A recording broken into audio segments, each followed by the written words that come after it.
Hello. Hello. Exciting to see you all again. How are you guys feeling about the alpha?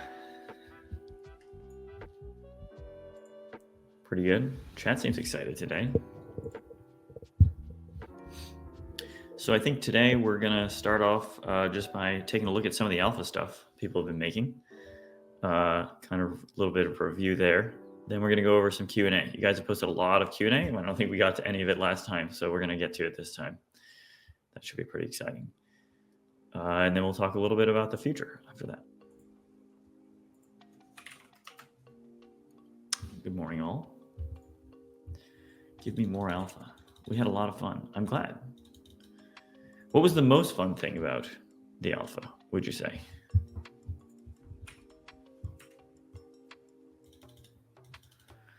I think the next alpha also is going to be really fun. So we got some cool things coming. Yeah, I definitely agree. It's been exciting to see everyone having fun in this alpha, and then behind the scenes for the last few weeks, we've been completely focused on Alpha 3 and some of the big changes that are coming from Alpha 2 to Alpha 3, and I'm already like way excited just like playing these early Alpha 3 builds that I can't wait to see what all of you guys are gonna think when we get to Alpha 3. And shout out to the community, by the way, which is getting props for the most fun thing, aka the only thing we did not contribute. But that's kind of the spirit of BitCraft, right? Is to create a world where you're building and creating with other players. That's kind of the idea. So we provide the scaffolding. I see Gone to the Arcade 42 says, how different is the next alpha going to be compared to Alpha 1 and 2? I would say, I mean, obviously there's Alpha 1. Alpha 2, the main big difference was introducing the Empire scale, which was long anticipated and had been something we were trying to get into the game for a long time. That was the big change, but we didn't have a ton of stuff affecting the character and settlement scale. That and the fact that the server actually worked in Alpha 2. So. Yes, that's a great point as well. The big thing that's coming with Alpha 3 is like large changes to the character and settlement scale.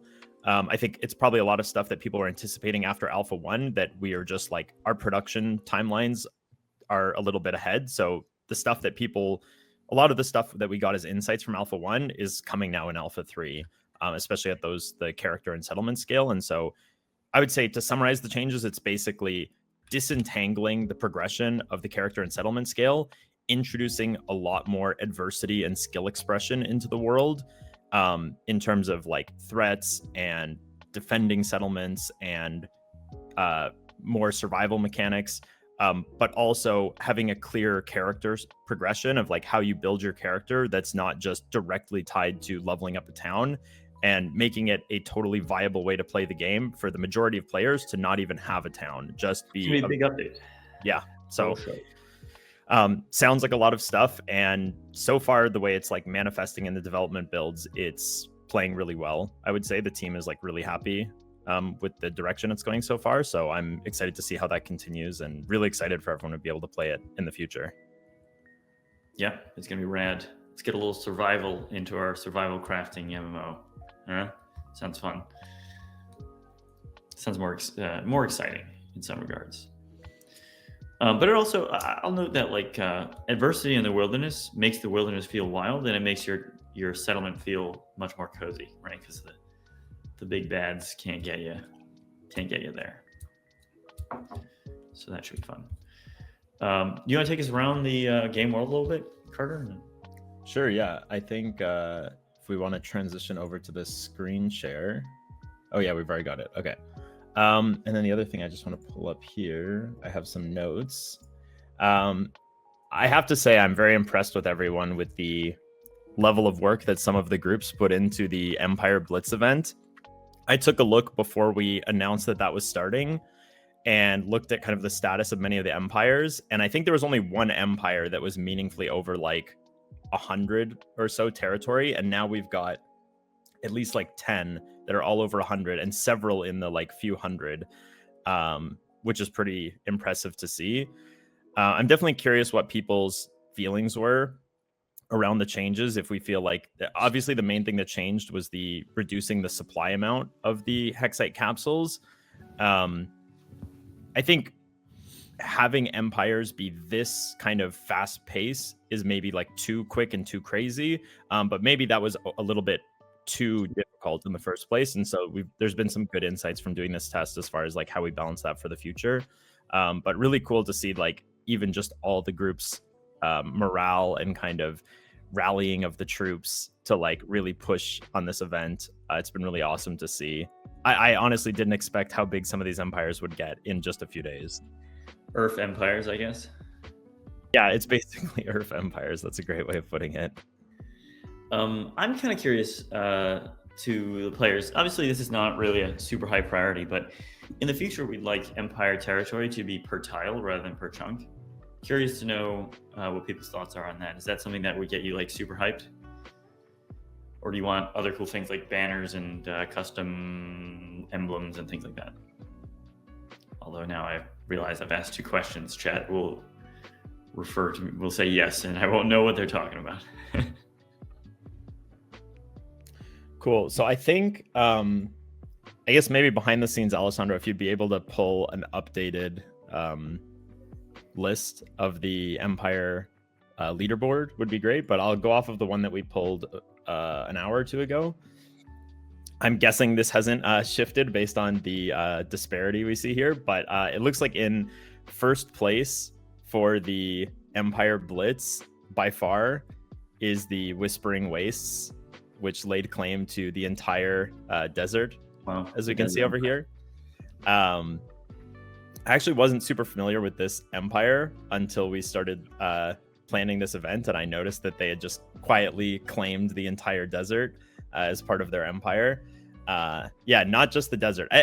Before we started the event, it was just the desert, but since the event, they've basically locked in this entire archipelago of islands up here, which is very impressive. And I think it just goes to show you that you can have some empires which control less territory that are maybe in a more influential area, but there's going to be huge, just open areas of the wilderness that are ripe for the taking if you don't mind kind of exploring out to these uncharted areas. And that might be a great opportunity to like capture a ton of territory.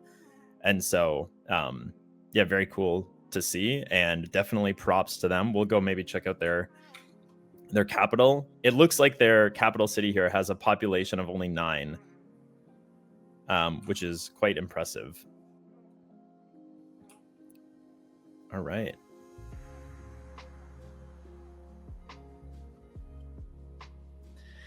I mean, it's pretty cool. So like, it's obviously the empires is also just a sketch of what we could do for this system, right? It was like what we could do in literally a month between Alpha 1 and Alpha 2, more or less. But like, there's so many cool things you can do with this. First of all, amazing looking town. Oh, perfect. I can even buy some teas while I'm here. Yeah, very cool town. I love this design with the farms here. This little like clover shape or kind of diagonal design. Very cool. Got the chevrons. I actually like the walls spaced every other tile creates like a cool effect too. That's interesting. It almost has this like boardwalk kind of effect right by the ocean. Very cool. And the use of the large buildings and the raised empire area of the town is also a very cool touch. I really like the design of this. Is this the emperor? Let me check. Where's the crown? Let's see. I think we have to go over here to check. They're not the emperor, or they would have a crown, I believe. But we can view this empire. You can see who is the. Oh, so wait, Talbane. Oh, so they just don't have their crown equipped. This is the emperor. Oh, you know what? It actually could be. This is a very old we're just not showing it? No, he just toggled it on actually. Okay, yeah, no, I lied. So congratulations on being the best emperor in Alpha 2. Talbane, great job. That is actually pretty dope.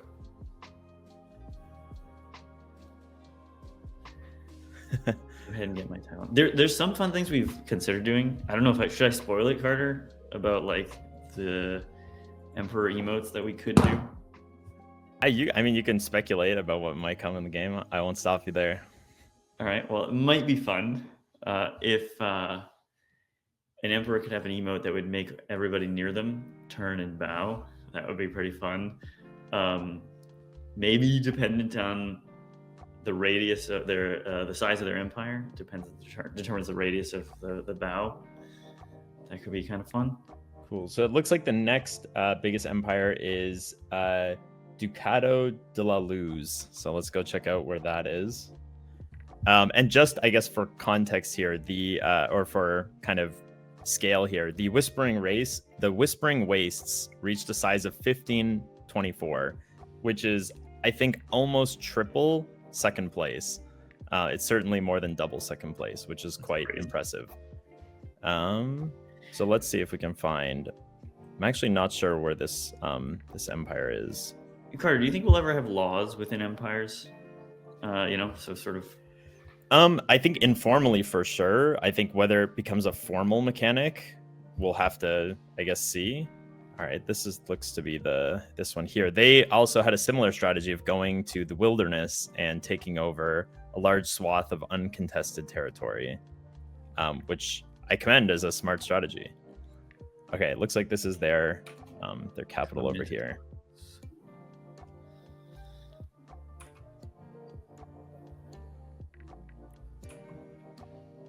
Forgive the slight jankiness of the admin teleporting.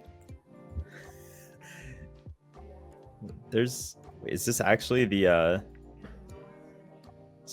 capital of this claim? Oh no, did I look at the wrong one? Well, it looks on the map. No, this is actually wrong. It's the red and blue. This is red and green. So this is actually the wrong one. Okay, here we go. This must be their satellite thing, given the naming.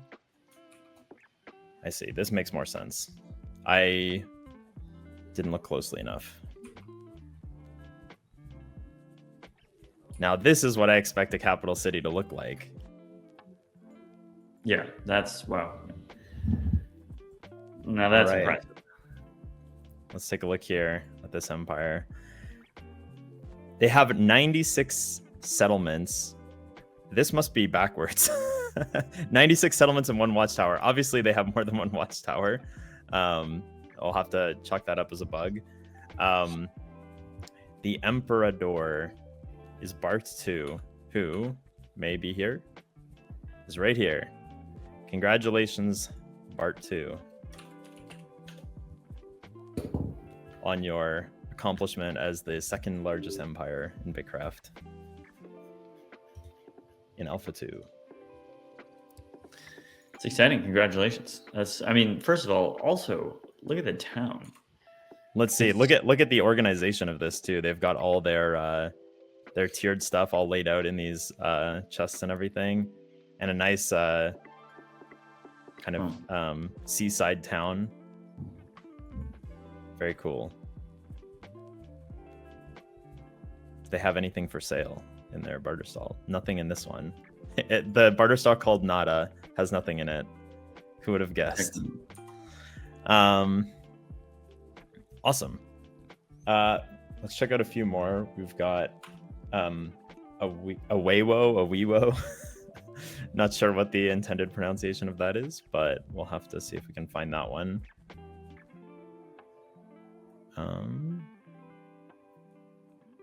Do we know where they are? Umbilica, Weiwo over here. Do we see their capital city?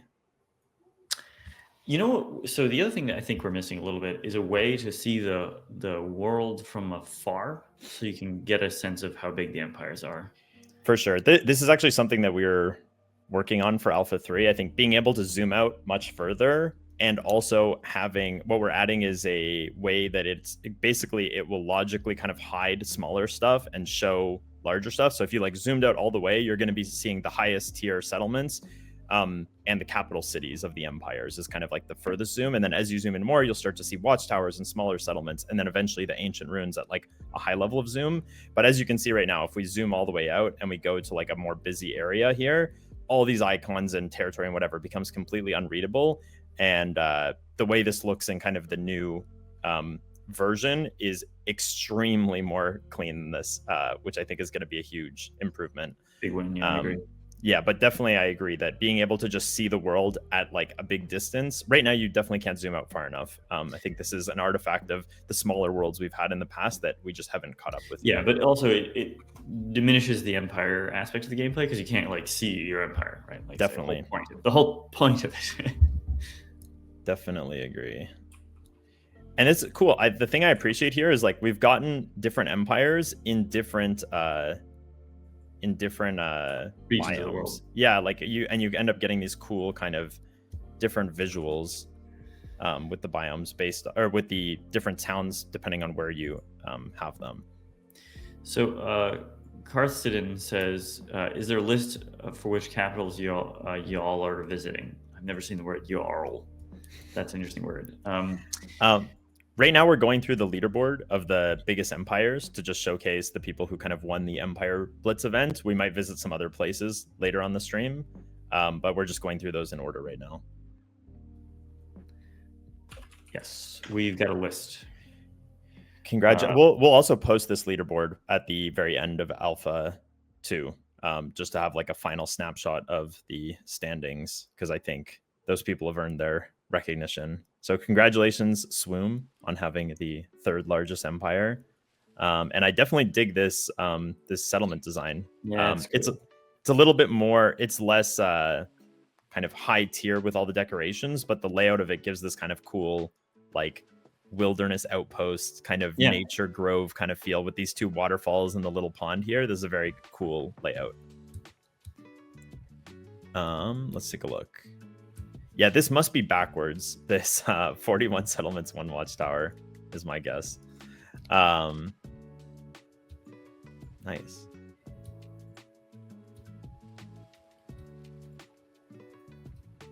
Awesome. And then next we have Umbilica.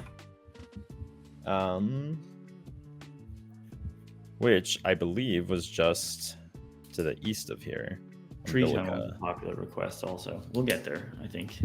I believe Umbilica's capital, is it Cordis here? Yeah, it must be. Tier 6.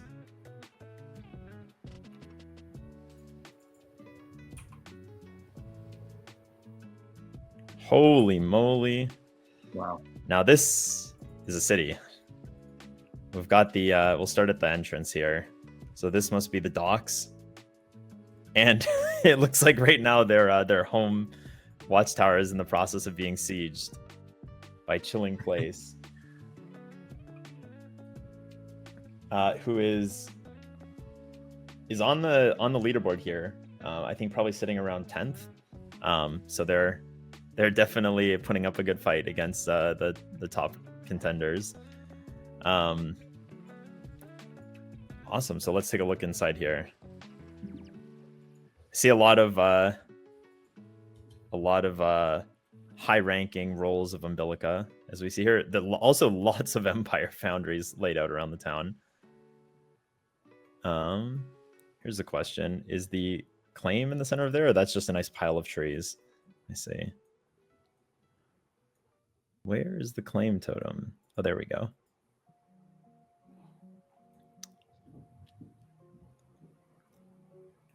Take a look at the Empire here.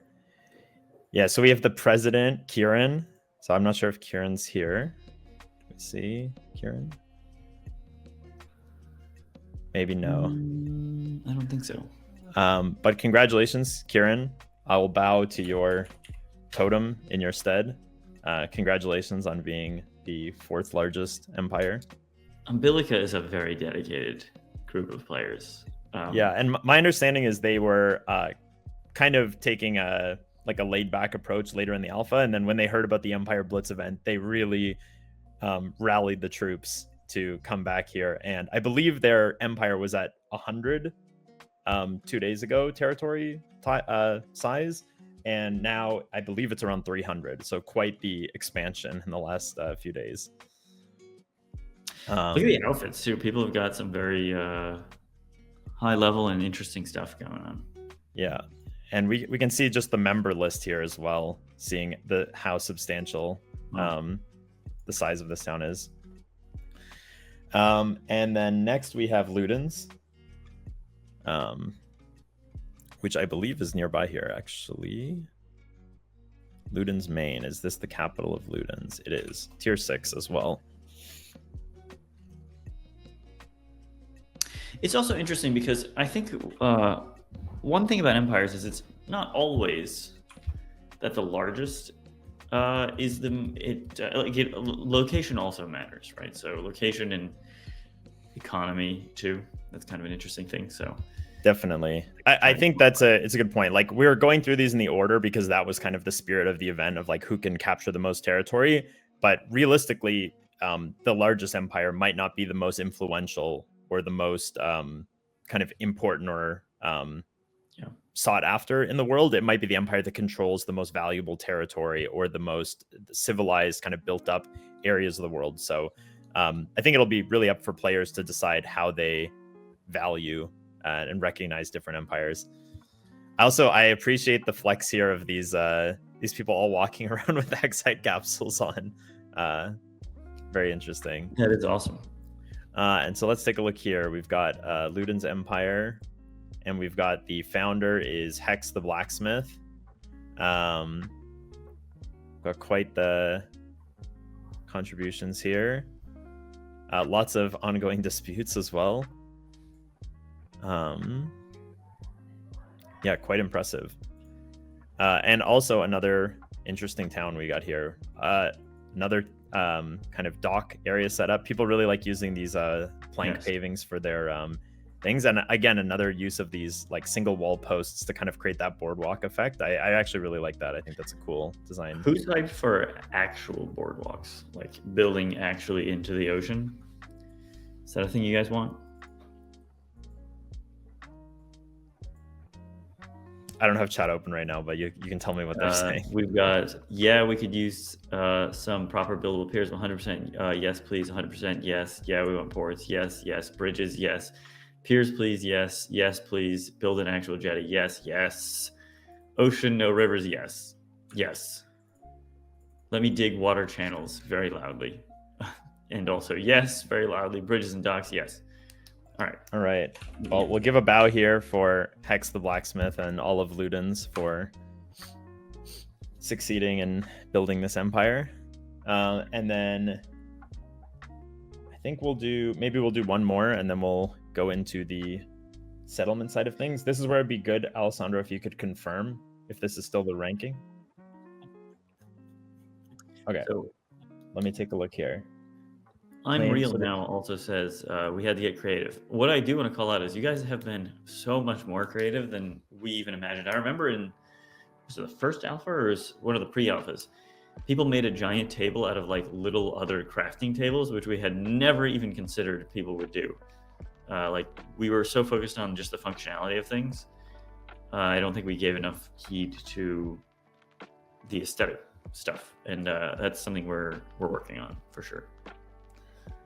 Interesting. So I'm just trying to find here. The Whispering Waste is up in all sorts of places I did not even realize. We're looking for Borealis Remnants is the next ranking on the list. I'm not actually sure. I think actually it might be over here.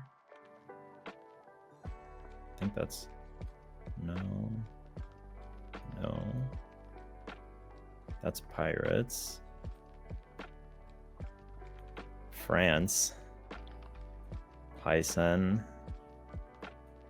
We've already seen these. That's Ludens. Symbilica. Chilling Place. Ludens. Here's Borealis. Okay. So we're looking for green, yellow here. Can we find the capital? This looks like it might be it. No, this is... Oh yeah, Decoy's Forge.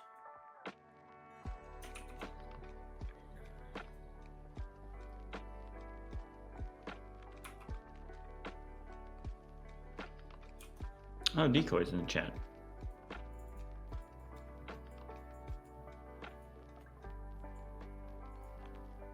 High General of Borealis. I wonder if that's their emperor. No, King High General is actually their 3rd rank. We're looking for King Decoy 24. If they are around. They're in the chat, so They're in the Twitch chat. Oh, they're right there. Oh, there. No. That's a Yeah, this is them. Okay. King of Borealis. Congratulations, Decoy 24, on being the 6th largest empire in BitCraft Alpha 2. That's super cool. Awesome. All right, so with that, I guess we'll maybe show off some other stuff later on the stream, but we've got the Q&A to get to, I believe. We do. So I'll do a little bit of that. I've got to go then pop off stream for just a tiny bit, and I'll be back. But let's start with some Q&A. Good job to everybody. I think the Empire's worked better than we would have expected for just something that we threw in at sort of the last minute. It was supposed to be an Alpha 1, but we couldn't get it done. So we're like, all right, well, we'll make it into Alpha 2. Awesome. I guess, while this goes, we could think there was a big project being done. Yes, we can. Let me see here. Tortuga. Should we take a pop over to Tortuga? Yeah, it looks like the icons are a little bit messed up here. Let's take a look. I believe Tortuga is up here. No, Ludens main. It's actually up here further. Here we go.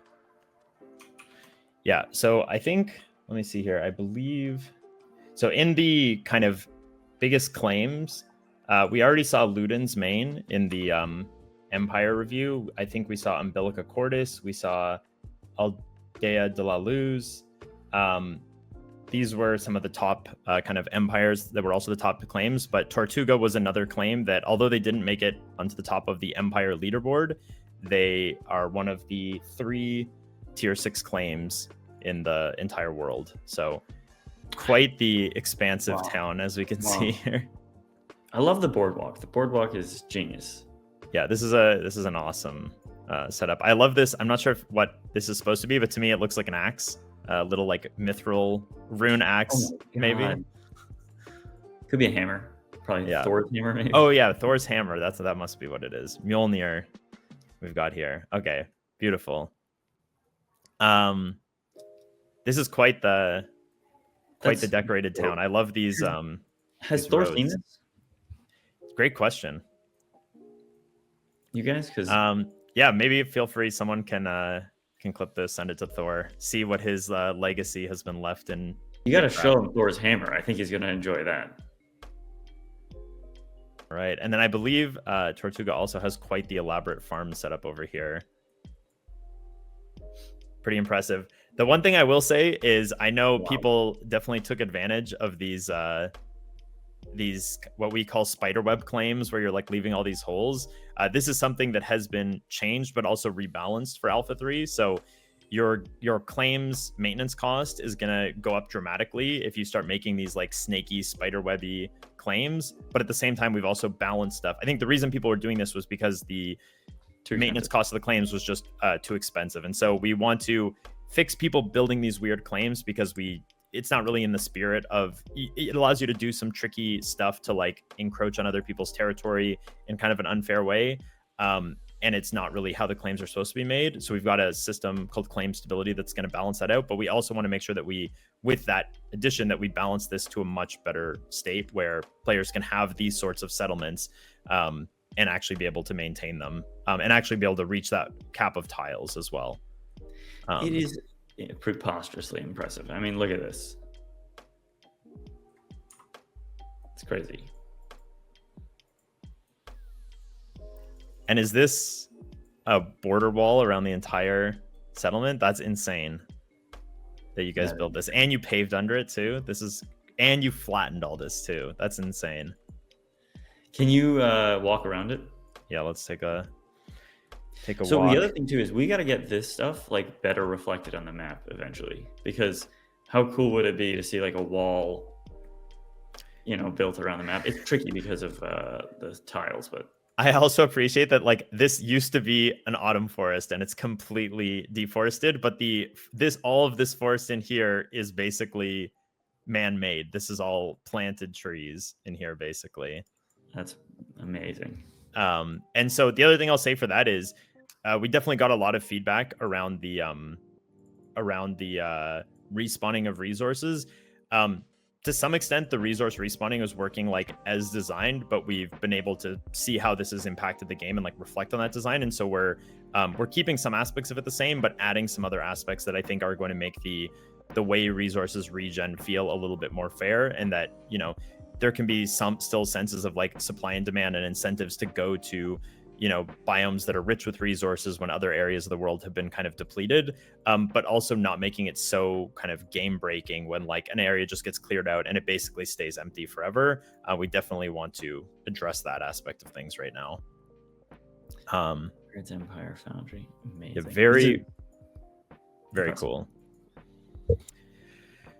Cool. And so with that, I think there was, I believe there was a ongoing mega project somewhere over on the other side of the world. See if I can remember where. It was down here, around here maybe. And so we can maybe leave this on the background while we go over the Q&A. If it gets too distracting, we can transition back to just showing the cameras, I guess. But that'll be, I guess, up for you guys to decide. This is quite the cool setup here. Let me see, actually, if I can. Yes, that Sivan guy says, also consider resource availability at the lower tiers to help newer players feel successful. Definitely. So cool. Yeah, I would say that for sure, that is basically our perspective. The thing that we kind of see it as is like, the higher level resources should be something where or the higher tier resources, so say maybe like tier 4 and up, should be something where there is kind of this scarcity. And like once you get that deep into the game, the idea of like traveling around the world to like find these hot spots and then having those kind of get depleted and having kind of motivation to explore and find these like lesser charted areas of the world where you can have more of an abundance of resources, we think that's a really cool system. But when you're starting out at tier 1, tier 2, tier 3, these shouldn't be like high level game systems that you're responsible to deal with, especially when you don't have those means to like get around the world. We want to make sure that those types of resources are respawning a lot more locally versus the higher tier resources are maybe respawning more globally. So we have a system that we're adding that's going to kind of fill this middle gap for the lower tier resources that we believe is going to help a lot.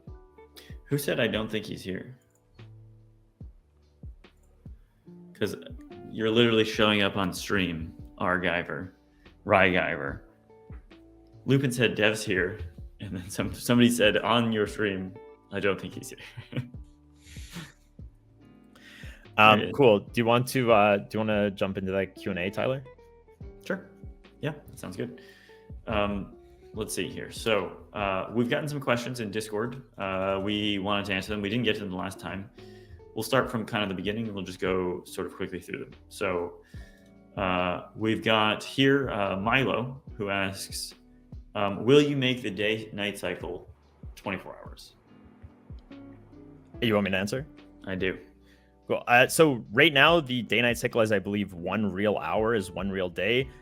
Definitely open to making it longer. The main concern with doing a 24-hour cycle is that if people can only play at the same time every day and there's meaningful differences such as like resources or other things in the game world changing during the day-night cycle, we wouldn't want to create it such that some players, if you play at the same time every day because of your real life obligations, you never get to experience those aspects of the game. So that said, there's ways to solve that, like having a 20-hour day-night cycle that feels almost like 24 hours, but over time offsets. So you, depending on which days you play, you can still experience that. But we'll be continuously evaluating that and making it longer or shorter if needed.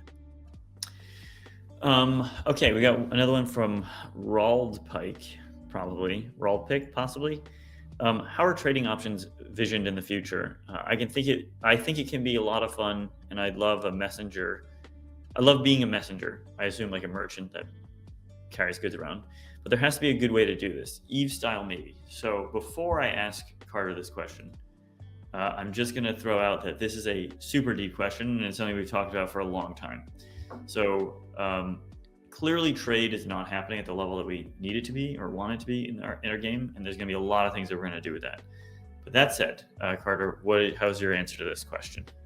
Yeah, it's a great question. I think obviously there's the motivation to trade and the kind of ease of giving ways that makes it so people can trade that we are 100% are working on for the future. I think to think a little bit more broadly, the way we see like long-term in BitCraft for trade and other systems is there's certain mechanics in the game that allow for the trustless ability to do stuff. So this would be something like a barter stand where you contractually, like, I give you this and you give me this. We want to add those systems for the things that make complete sense. But for other aspects in the game, like say you want to pay someone to move a bunch of stuff from one place to another, part of the intrigue of BitCraft is that for some of these higher level things, it might be interesting if these are trustful things. So these are things that players can organize in the game, but there is an aspect of trust there. And maybe that also creates an aspect of like reputation amongst players of, having people be trusted. And maybe there's an empire or a settlement that's kind of recognizing who are these trusted individuals. Part of BitCraft is that it's a social kind of experiment, like social simulation game. And so letting players self-organize some of these things is also part of the game, and we'll see if there's a strong imperative to make some of these trustless, then we'll build that up over time. The other thing I'll just throw in here with regard to trade is, so you mentioned Eve. Eve is definitely an inspiration for us. In fact, Hilmar, who is the CEO of CCP Games, is also an investor in our company. And the idea of BitCraft in some sense is to make a more accessible EVE Online, I suppose. That's kind of why we sought him out in the first place. But what I would also say is part of the problem I think we have in the game with respect to trade right now is that two things, really. It's very difficult to do.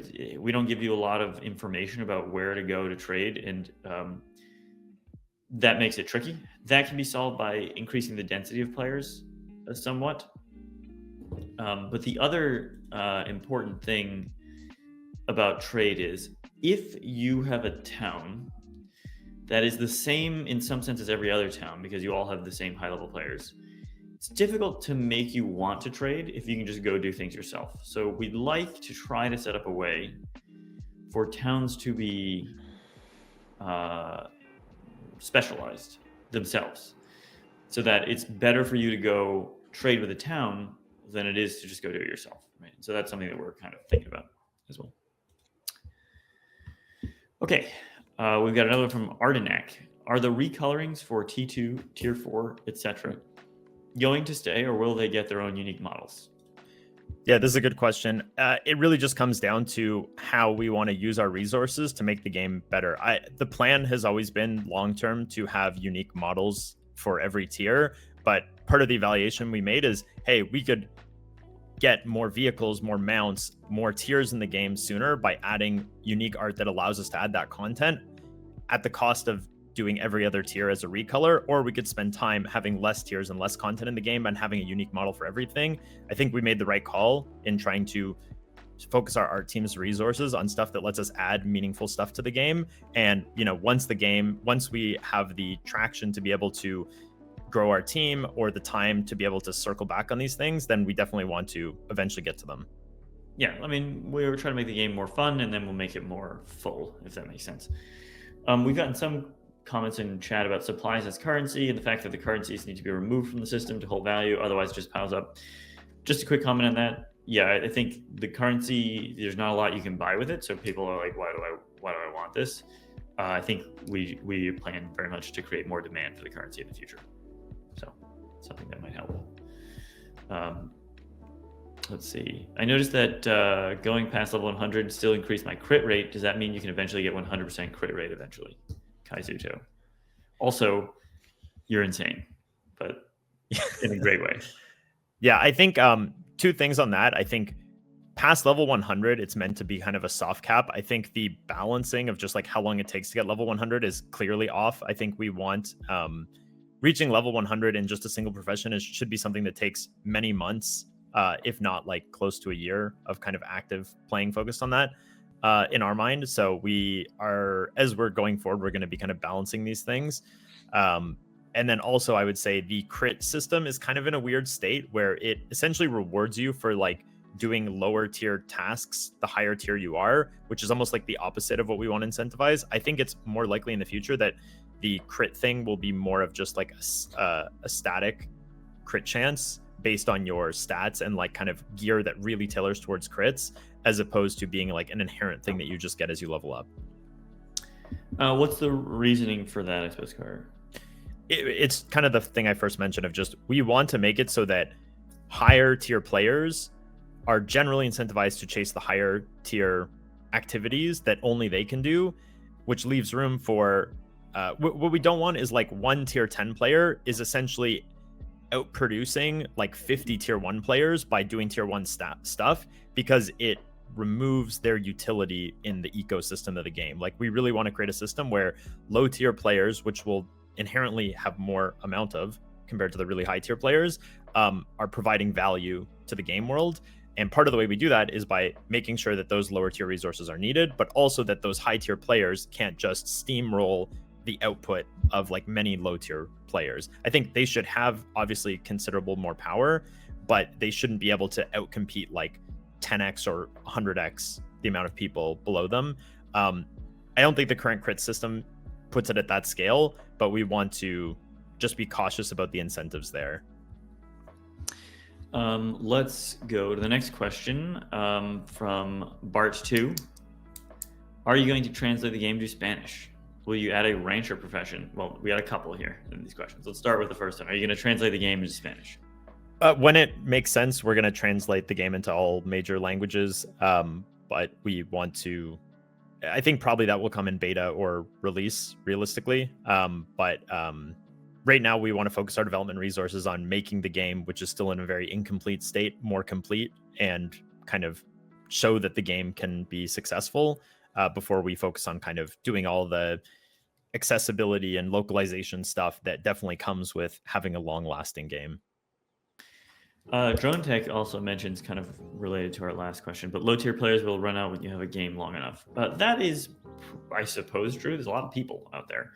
And you will always have more players. If you're advertising your game, you're always going to have more players that are low tier. People will, not every player is Kai Suzhou, so they're not going to go all the way. Yeah, the other thing I would add to that is we're not saying that high-level players can't do low-level stuff. We're saying the default incentives of like a stable kind of player distribution is that people get the most value for doing things around their tier. If we get to a world where we have no new players for 6 months and all the players are higher tier, there's still going to be a demand for that tier 1 stuff, and eventually the motive, like what you can get from gathering tier 1 stuff, is going to outpace because of the lack of supply and the huge demand, that it'll be worth kind of going more extreme on that spectrum. What Carter is saying is the price will change. Exactly. In a sense of it'll become more valuable to get low tier stuff. That's kind of the cool part about BitCraft, is it's sort of a market-driven economy. We just got to get trade flowing. Yeah. Will you add a rancher profession so you can have mounts and animals to help pull carts? Yeah, great question. So in past pre-alphas, we had some mounts in the game. We definitely are working to add those back. The one thing I would say here, which kind of goes to some larger game design concepts, is probably taming or ranching wouldn't be a profession, because professions are inherently something you specialize in. I think probably a lot of players in the game are interested in getting a mount or taming mounts. And so we don't want to lock that behind like, hey, you have to give up mining, or you have to give up being whatever profession fantasy you're interested in to specialize in this profession instead. I think it's more likely that this will be kind of more like a secondary profession, or like something that lives outside of the profession specializations, as something that any player can progress in, much like exploration or merchanting or other aspects of the game that we want everyone to be able to access. Cool idea. And I think pulling bigger carts is kind of an interesting idea as well. Maybe there's a really big cart you need to have an animal for. Last question from the same person. Are you going to add a single-use item that allows you to teleport to a village so that new players don't have to walk to the village of the community they want to play with? Yeah, another good question. This is something we had in a past pre-alpha.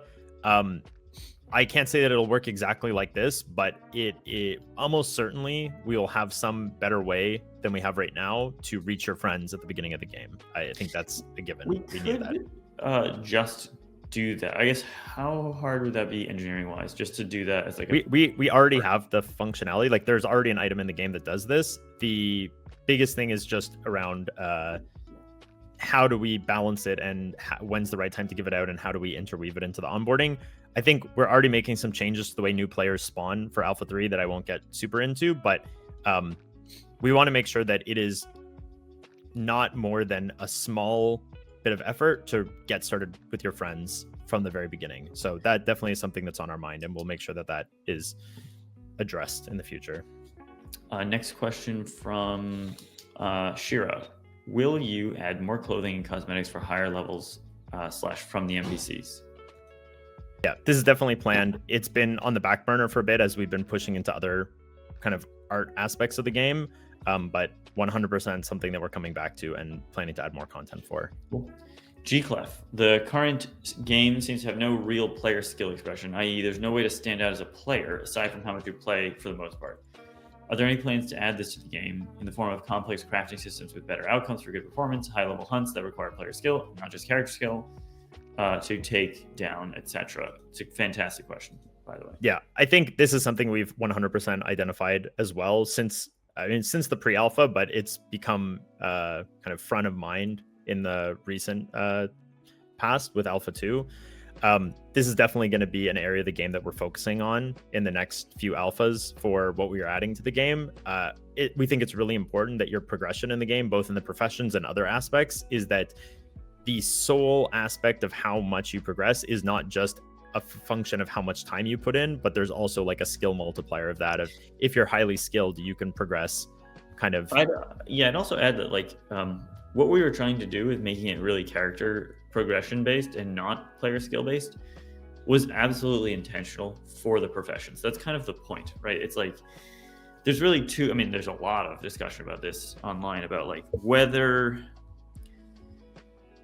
for example, in PvP, whether it makes sense to have players with different power levels be fighting each other. And what we wanted to do is separate the things in our game which take character skill and the things in our game which take player skill. So something like combat, right, is not a profession in the game because everybody probably wants to do it, right? You probably want your new friend who joined to be able to grab your armor, your old armor, and be like, let's go fighting things. That should be something that's more player skill. Whereas building up your character to be able to make the cool gear or whatever it is that you want to do should be character skill. And so that's kind of the trade-off there. I think that's kind of an interesting question to ask because it's something that we've been thinking about for a long time. Yeah, I think you're right. The one thing I would add, though, is still for the professions, I think we want to make sure that there is ways that you can engage in professions that is activating a little bit more of your brain, making it a little bit more interesting, giving you more like decision making. That doesn't mean that like if you are really skilled, you can progress in the profession way faster, but there's going to be different activities you can do within the profession that are kind of more time-based and other ones that are a little bit more active. I think there's Morgan, I believe, posted a chart, the RuneScape AFK chart. I don't know if you saw that. That's sort of relevant. Yeah. Here. Okay, next one. I think these are 3 separate ones again. Oh, is it? We got more? No, the next question. Snow Phoenix asks, animal husbandry is coming. I think I already addressed that with the previous taming thing. TLDR, yes.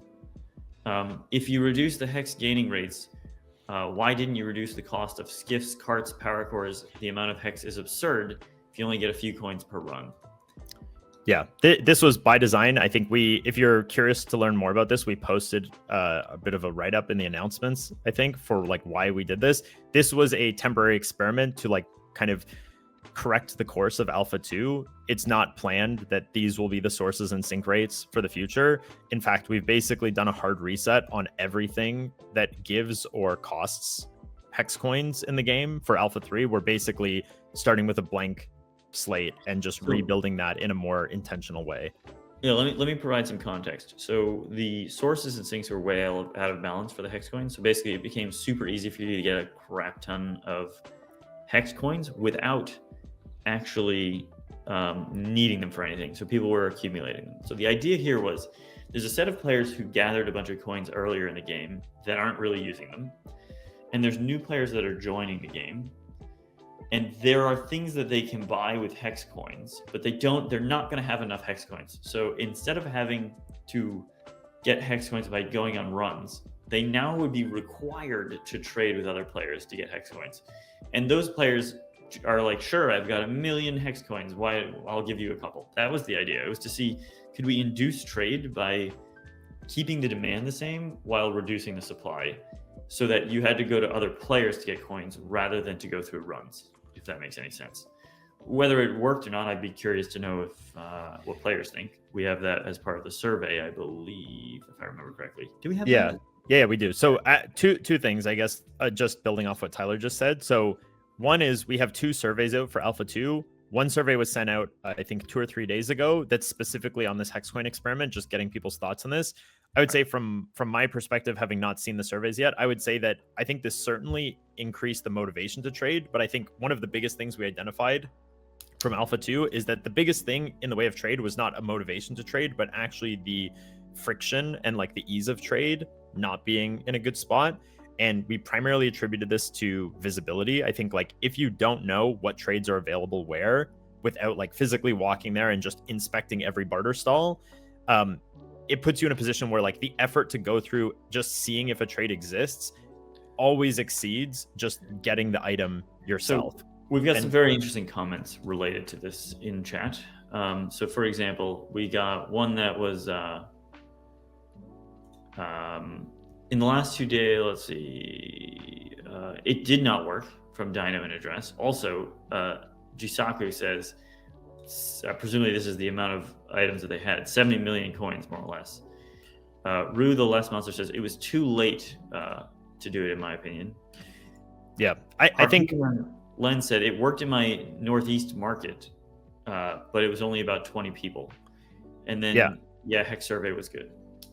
Yeah, I think basically that seems in line with what I was just saying, where it's basically like it did increase the motivation to trade, but if you were in a position where if you were an isolated claim and you didn't have other people that were kind of getting that that outside of the game visibility or direct by being in the same town visibility, the visibility was the biggest limiting factor of like trade not happening. And so obviously rebalancing the sources and sinks of the economy is a big focus for Alpha 3, but also really fixing that problem of the visibility. Like, it should never be the case where, like, it should always be the case that if there's a trade that is meaningful, like say someone's selling tier 5 logs for a certain price that's good for you, you should always be, if you're in a position where you're like, I need tier 5 logs, you can look up in your compendium, where do I get these? How do I get these? And make an assessment of what the difficulty of that's going to be. And then you can immediately search and just say like, hey, who is selling these for what price? And then you can make that choice of like, do I want to go to this location, buy these logs for this price? Or do I want to go and gather these myself, including maybe grinding my forestry skill to be able to gather them? And I think in the vast majority of the time, the easier option is going to be the trading for them option. The problem right now is you just have no idea if that exists anywhere in the world. So you're always just going to default to the, I'll do it myself. To actually show, I don't know if this is possible, but in your compendium, the nearest place for you to buy the logs. So like so if you go to the thing, it shows you can cut them here or you can buy them here. It's kind of interesting. Yeah, I think we could, I don't know if it makes sense to put all of that information in the compendium, but we could link to the new feature that's going to house this information, or maybe create like a little excerpt summary or something. But yeah, I think making visibility of what trades are available is much more important. I'm going to have to run, so I might let you YOLO some of these questions, and I'll be right back. For sure. I'll just leave you with the Mighty Zero says, is there a possible claim announcement board, and possible claim/empire announcement board? Not everybody will be in Discord for each claim they're in. So the idea is there some way through the game to kind of advertise your empire? And I will be right back. So definitely a thing. I think there's a lot of social features as far as like claim chats, clan chats, like kind of like raids or parties or friends lists, whispers, claim announcements, empire announcements, all this stuff. There's going to be a push in the future to do a whole bunch of social features. We're waiting for a few back-end features that's going to make a lot of these features easier to implement, and like more kind of structurally better for how we implement them. So 100% we are going to add a whole bunch of social features. I don't know if that'll include exactly like a broadcast announcement thing, but something like a raid warning kind of like broadcast to your claim or to your empire seems very reasonable. The empire directive is something that we experimented adding to empires. I'm pretty sure that this will come to claims in the future, like a claim like message of the day or something that officers or co-owners or owners can update to broadcast to players. Another thing that we're adding is like world space like signposts. So if you've ever played like Minecraft on a server where people put like leave messages around on like in-world signs and stuff like that, that's also coming, I believe, for Alpha 3.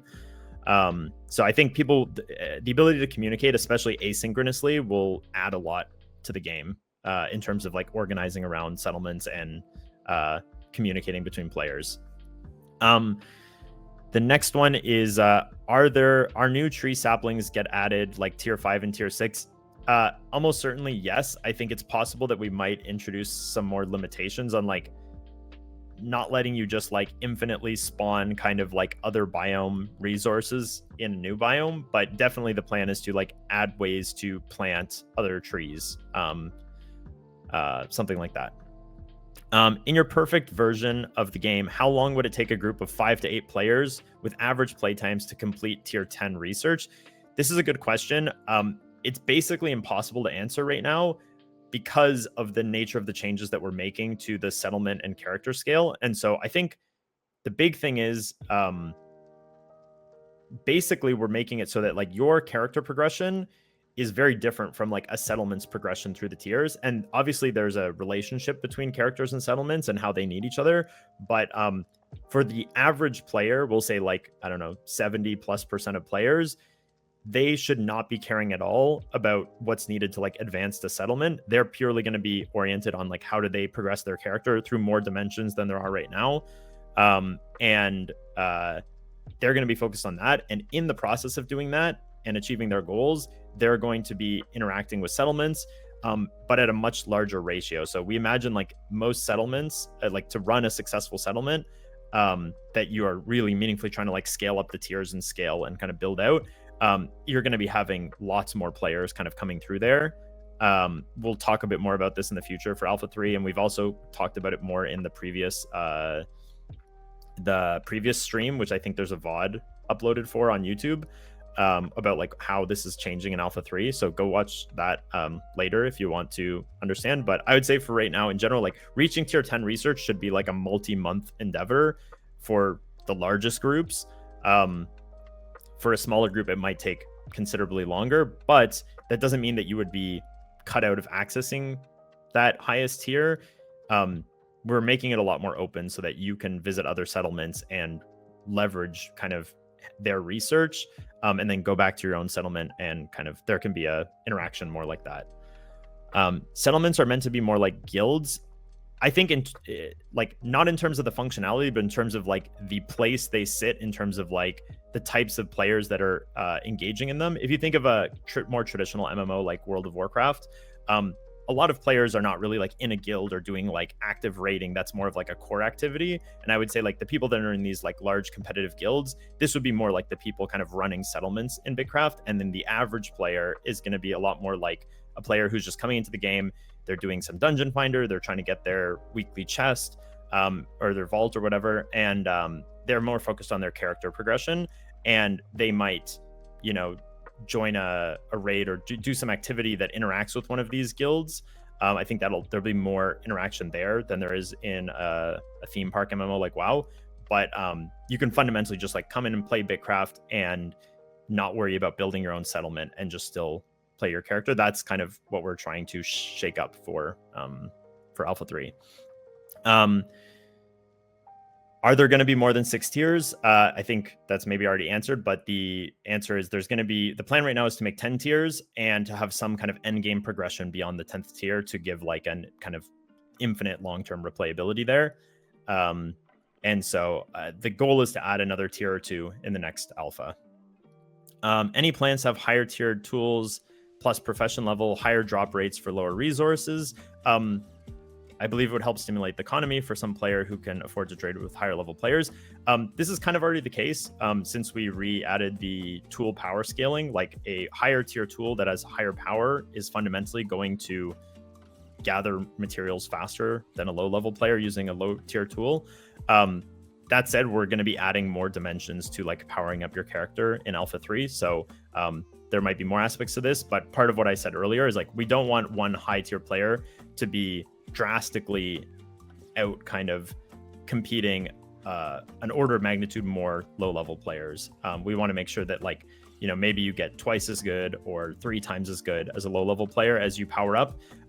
But there's still a demand for a volume of low level players. Or if there isn't that supply, then there's a demand for higher tier players to go to the low tiers purely because of the lack of supply. What if we want to have smaller specialized satellite bases, especially as new biomes are added? This is something we still want to, there still should be room for, but part of that is going to be like, this won't necessarily be able to be the biggest settlement, or your claim tech or your research that you're doing is going to be more targeted and more specialized.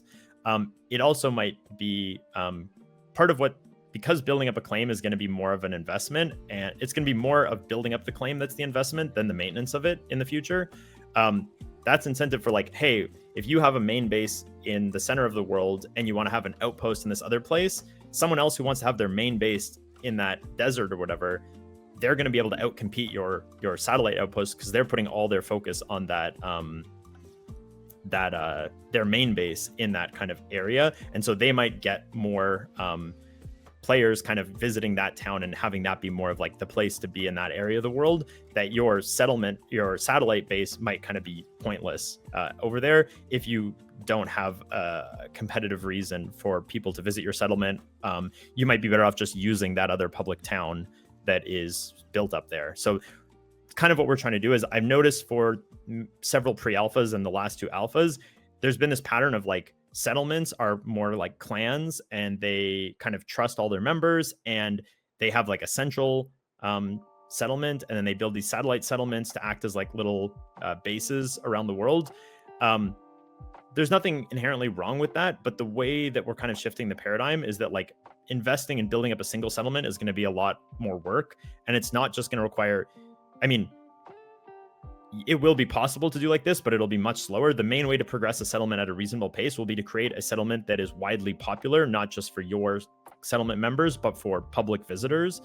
And attracting a lot of visitors and creating a valuable settlement for all the players who don't have their own settlement will be how you, a key part of progressing more quickly. And so having these kind of like, all these settlements have their own main settlement in one area of the world, and they all have their own satellite bases. Those satellite bases won't have a good reason to exist if someone just builds a proper settlement in one of those places. You'd rather just visit that other proper settlement than build your own satellite settlement there, should be the incentives. So we'll see how that goes. I think there's obviously still some stuff to be figured out and play tested and balanced there, but that's kind of the general way of doing it. I see a lot of questions in chat. I want to answer these, but this is what we did last time, and then we didn't get through the questions that were posted in Discord that we promised to answer. So I'm going to keep powering through these, and hopefully if I get through all these, we can circle back and do some more questions in chat. If not, then we'll definitely be doing more streams in the future, and I would urge you guys to hold some of these questions. I think we'll be able to talk more about Alpha 3 as it gets further in development, maybe on the next stream, and maybe we can even tease or show off some stuff. So I'm going to keep powering through these, but I see you, and I guess don't think that I'm dodging your questions in chat. I just am trying to get through these. Is there going to be a way to add friends in the game in later versions? Definitely. We want to add all the standard social features like whispers, friends lists, ignore lists, parties, all that kind of stuff. We're going to add it when we think it makes sense in the development timeline. If BitCraft desires that players leave lasting effects on the world, why is our ability to create so limited? My main concern is how resource depletion or destruction is significantly easier than creation. This is a good point. I think as far as the resource generation thing, I kind of already touched on that, but especially at the early tiers, we believe that like leveling an entire biome of the resources and not having those come back is not our intent. We're going to make some changes to that. If it's still not good, we'll keep dialing that in. As far as editing the world through like terraforming or building roads and stuff like that, this is something that it is kind of intentionally slow. I think it might still need to be balanced to get it exactly where we want it, but we want, like, if you make a meaningful difference to the world, this is something that should, oops. Okay, let's see here. I think I might have been signed out. We're coming back. I'll get this set up and then I'll go back to these questions. But with respect to the editing the world stuff, we want to make sure that people can't just edit the world willy-nilly for extremely cheap. That's how you end up with like 2B2T, where just the whole world is messed up by whatever player placing stuff or removing stuff or altering the terrain, that whoever wants to do that. Part of what we want in BitCraft is that there is an inherent kind of like heaviness pulling the world towards its natural state, and players can alter the world, but they're really doing that in a way that they're really having to work for it, and they're having to some extent maintain it. So that'll be something that we definitely have to we'll keep balancing, but we do want it to be like a large group effort to modify the world. What is the vision for the Empire system? We got to see what feels like an empty shell of the idea in this alpha, but very little meat of the goal and vision. I would slightly disagree with this. I think like the core skeleton of it is there.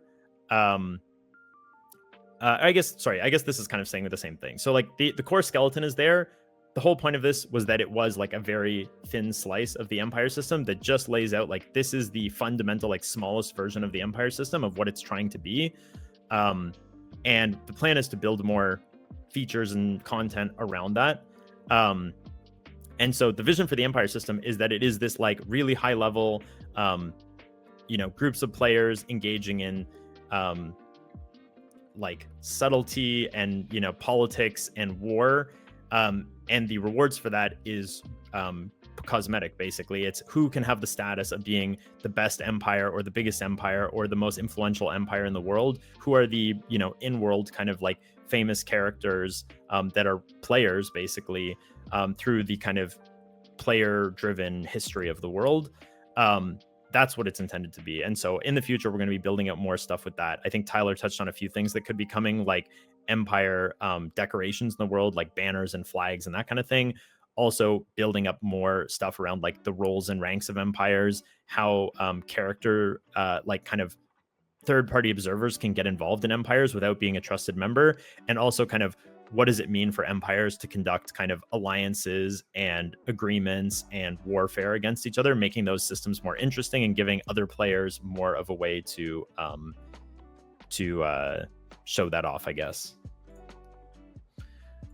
Okay. How much longer will Alpha 2 run? At this point, a few hours or less. To answer that one, what's your view on having only paid cosmetics being just skins, i.e. tool skins, cart skins, actual character cosmetics, different styles of buildings? Surely this would allow you guys to make the Empire system actually worthy and what was visioned a couple of years ago instead of this Lamborghini.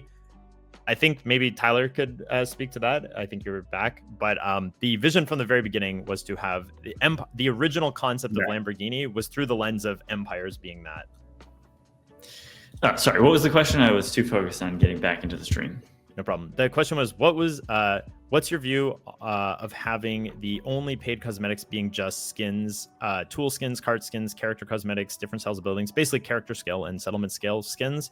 Surely this would allow you guys to make the Empire system actually worthy of what it was visioned a couple of years ago instead of this Lamborghini. I'm not sure I followed the question. Maybe I can try to reword it. Basically, like, why don't you guys just sell skins at the character scale and the settlement scale, and then empires could have functional upgrades or improvements instead of being a Lamborghini? So whether something is a Lamborghini or is a Medal of Honor is actually somewhat unrelated to whether it is functional or not. Actually, we're just kind of discussing this. What it really distinguishes the two is whether or not you're supposed to have earned it or you're supposed to have bought it, right? A Lamborghini is fast. It is more than just a skin, in a sense. We have decided that the Empire system should be a skin because of the fact that if it's otherwise, then in your game you can just buy sort of character progression. That doesn't really make a lot of sense. I think that a couple of things are true. We absolutely could sell skins in the game that are meant to be Lamborghinis for characters and settlements, and I think we probably should and could do that. And then that's interesting as well, but that is also a Lamborghini, not because it's a skin, but because you're supposed to have bought it, right? So it's the whole point of having it is to show off, like, look at what I have.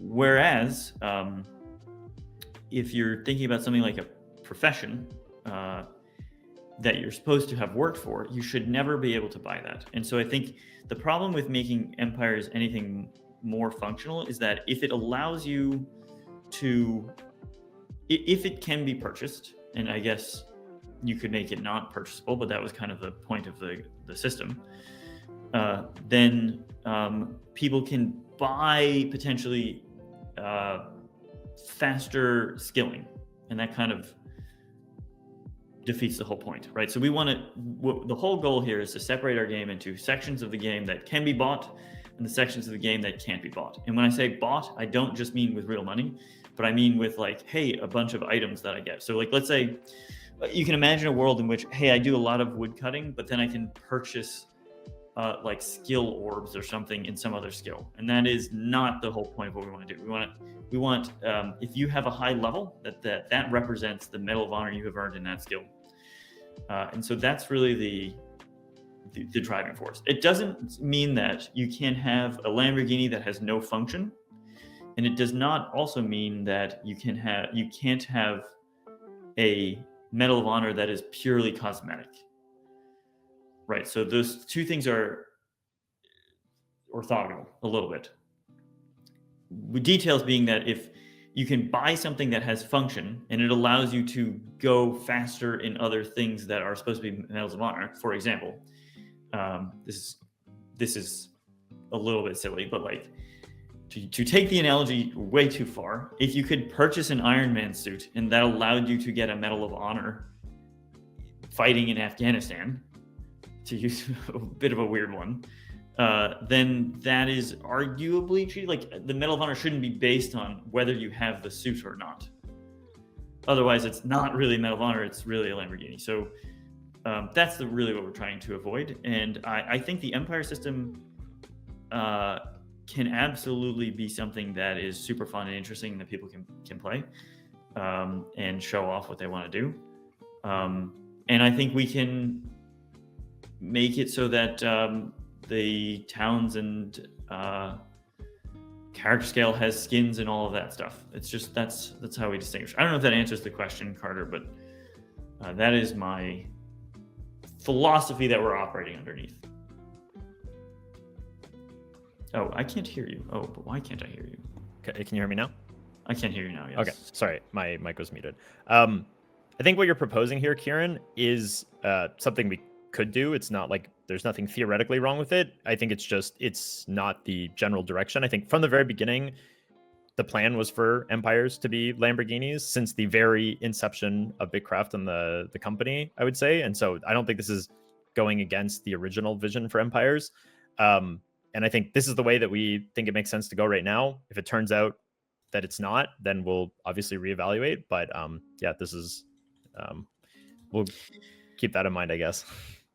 Someone can earn a medal and also buy a Lamborghini. You can have different styles available in different places. This is true. I think the question is whether or not,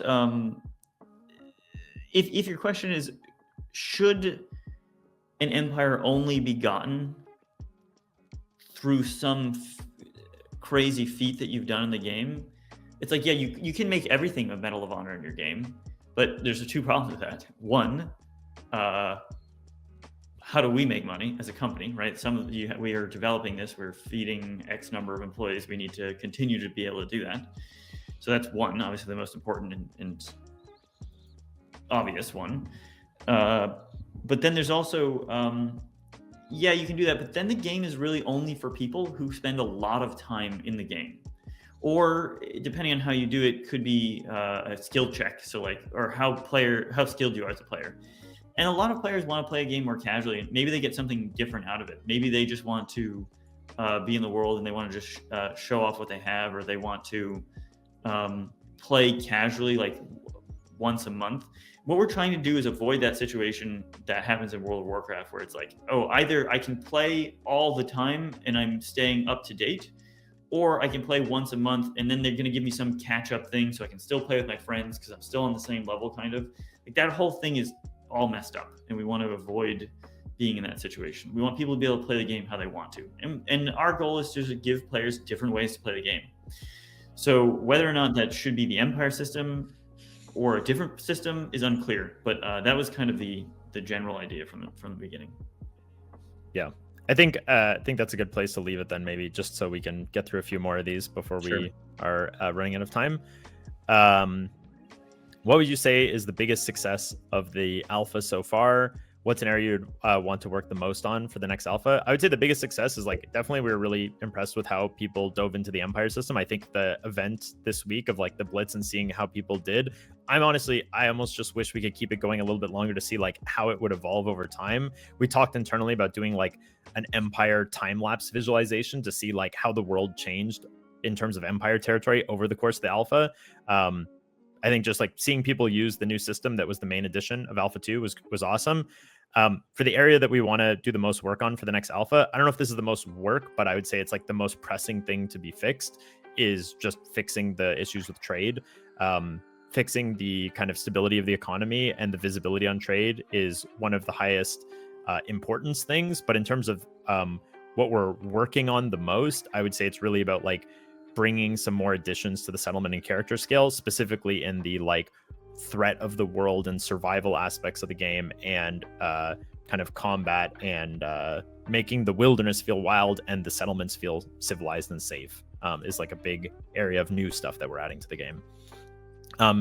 Could you name the professions that you feel are the closest and furthest from where you want them to end up? I could go through all the professions, but the shortest version of this answer is basically in the game, we have all these professions, and then we have a handful of mechanics, which I would say is like gathering, crafting, combat, these things. And right now, these professions use these mechanics. What we want to do in the future is add more breadth of mechanics so that different professions can have more unique identities rather than just like forestry and mining are basically the same profession. And I think probably two of the ones that are need the most care in terms of they're using mechanics that don't really suit them well would be fishing, in that like the way it works is just kind of the way it gathers the nodes is not our vision for it for the future. I think farming, the way it just uses gathering, crafting, and passive crafting to just like simulate a farming cycle is not our plan for the future. And I think hunting, the way it's limited to just combat right now, is not what we want to have it be for the future. We want to really expand the breadth of the mechanics that hunting is. It's not just about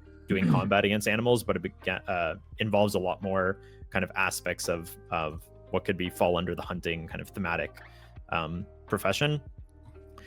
Gone to the Arcade says, will the new implementations for Alpha 3 help promote/facilitate trade inside the same claim? I think that until individual trading becomes something that naturally happens, it's going to be hard to think about trade at a large scale. 100%. I would say like in every internal playtest we've been doing so far, it's all been focused around having all of the internal team members that are in the playtest in the same claim. And I think we're still looking to get some validation on like the claim to claim trading, but so far what we're seeing is that there really has been a big shift in terms of the ability for players to just come in, specialize, do trade, set up trades easily with a more stable economy, and trade amongst each other to kind of each progress in the dimensions that they want to focus on. What was the biggest difference that caused that, do you think, that we're working on? I think the biggest things is like around the setting up a place where players can focus on their character instead of having to primarily focus on their claim as a means to progress their character was the biggest thing that allows players to actually spend a bit more time specializing. And then the other thing is creating kind of greasing the wheels for there to be kind of like liquidity between the items. And I think the biggest challenge is like if you have a whole bunch of players and they're all focusing on different professions in a neutral town that someone else is dealing with, and they're able to kind of use all the facilities in their own, the biggest problem is like you have something that someone else wants, but they don't have something you want. And so what you really need as a currency is what allows all these people to trade. And by also sticking kind of in these places, a reasonable source of currency that requires you to sink something that is kind of proportionally takes effort. that means that like kind of the tap of currency coming into the world has an appropriate cost and is appropriately limited. And then also having a sink for that currency that means that there's always demand to sink the currency, kind of keeps those in equilibrium, keeps a currency that everyone wants, that has like a value to it. And then that currency allows all those people to feel comfortable trading with each other using a currency as opposed to bartering.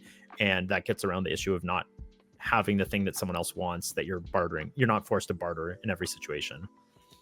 So one comment sort of related is one thing I can say in regards to Gon's thing. It seems way too advantageous to just have a ton of people pile into one claim. I know it's sort of encouraged, but the difference in capabilities is crazy sometimes. Any thoughts on that?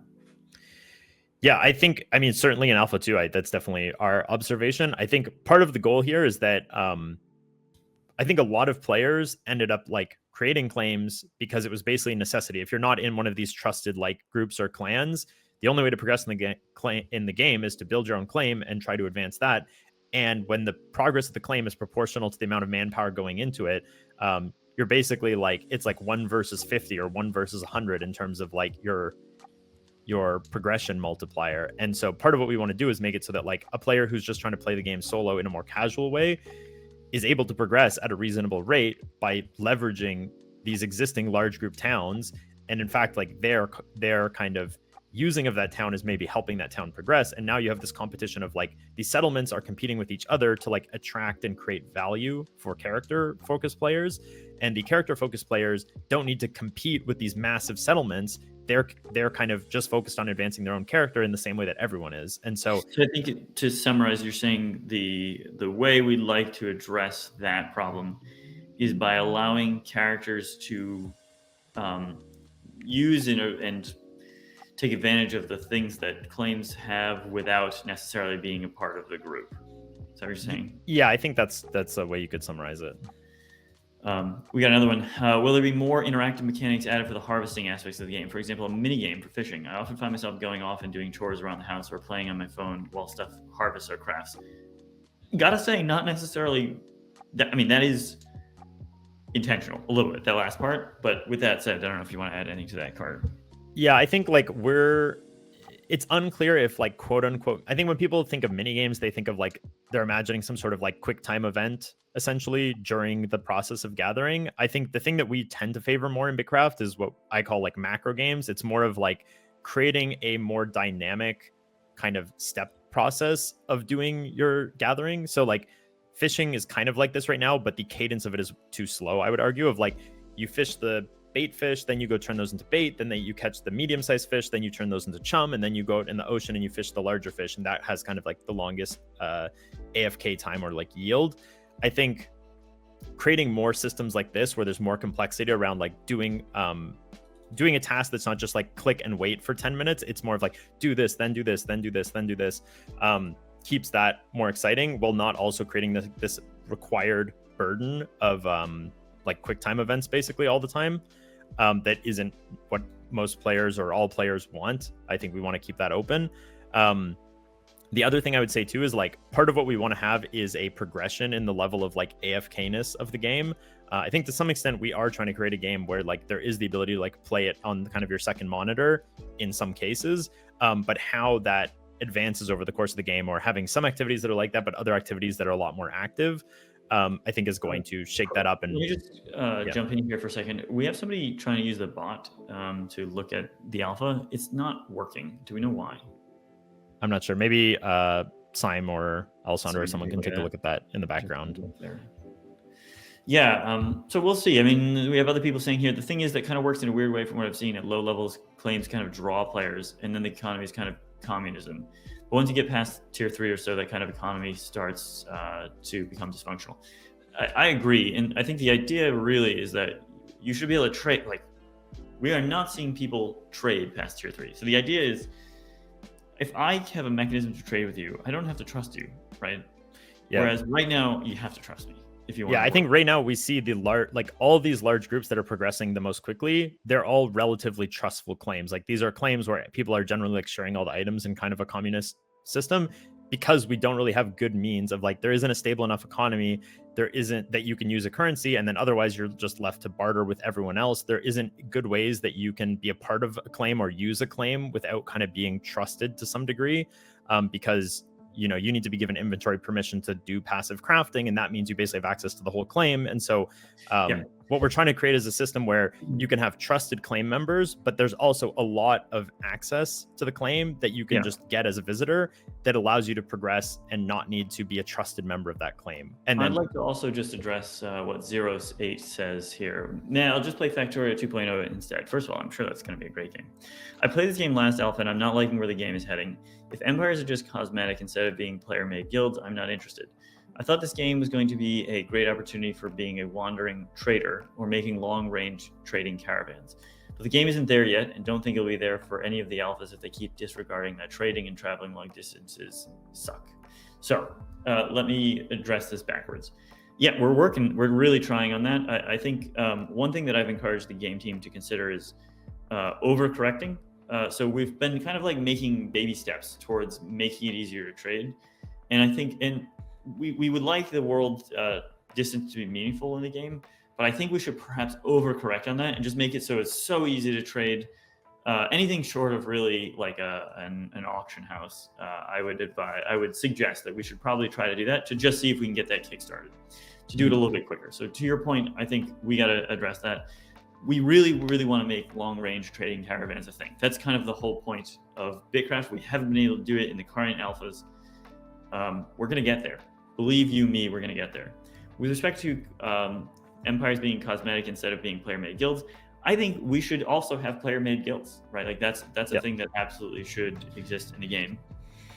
Yeah, I think if you see empires as a cosmetic-only version of player-made guilds, I think it's fair to criticize them. I think the goal is that this is a cosmetic option for like large-scale player groups, but we want to have a kind of less cosmetic, more like kind of essentially like guilds or clans aspect as well. And so if you have that, you're not forced for empires to be your proxy for that, I think is our goal. That's the idea, you know, unless what you are saying is, look, I wanted to own the whole map, but I wanted to do it via like out competing everybody, which probably was not going to happen with people like Kaizuto out there.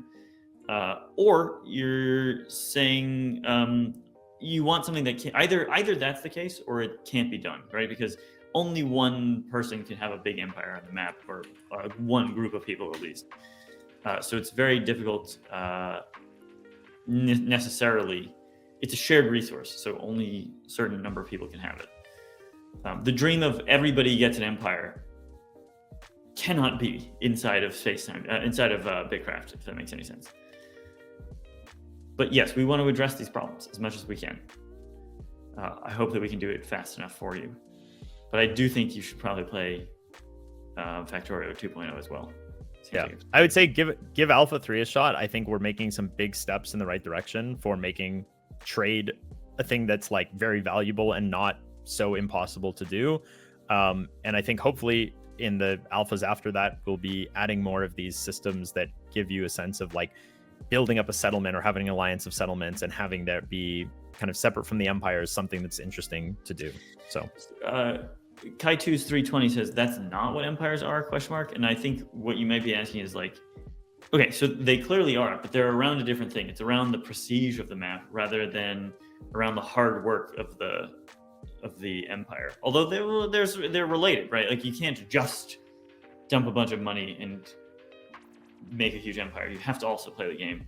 So in a sense they are, but I think that it makes sense to have another group of players, a social group within the game that is specific just to the Medal of Honor that they have achieved, if that makes sense.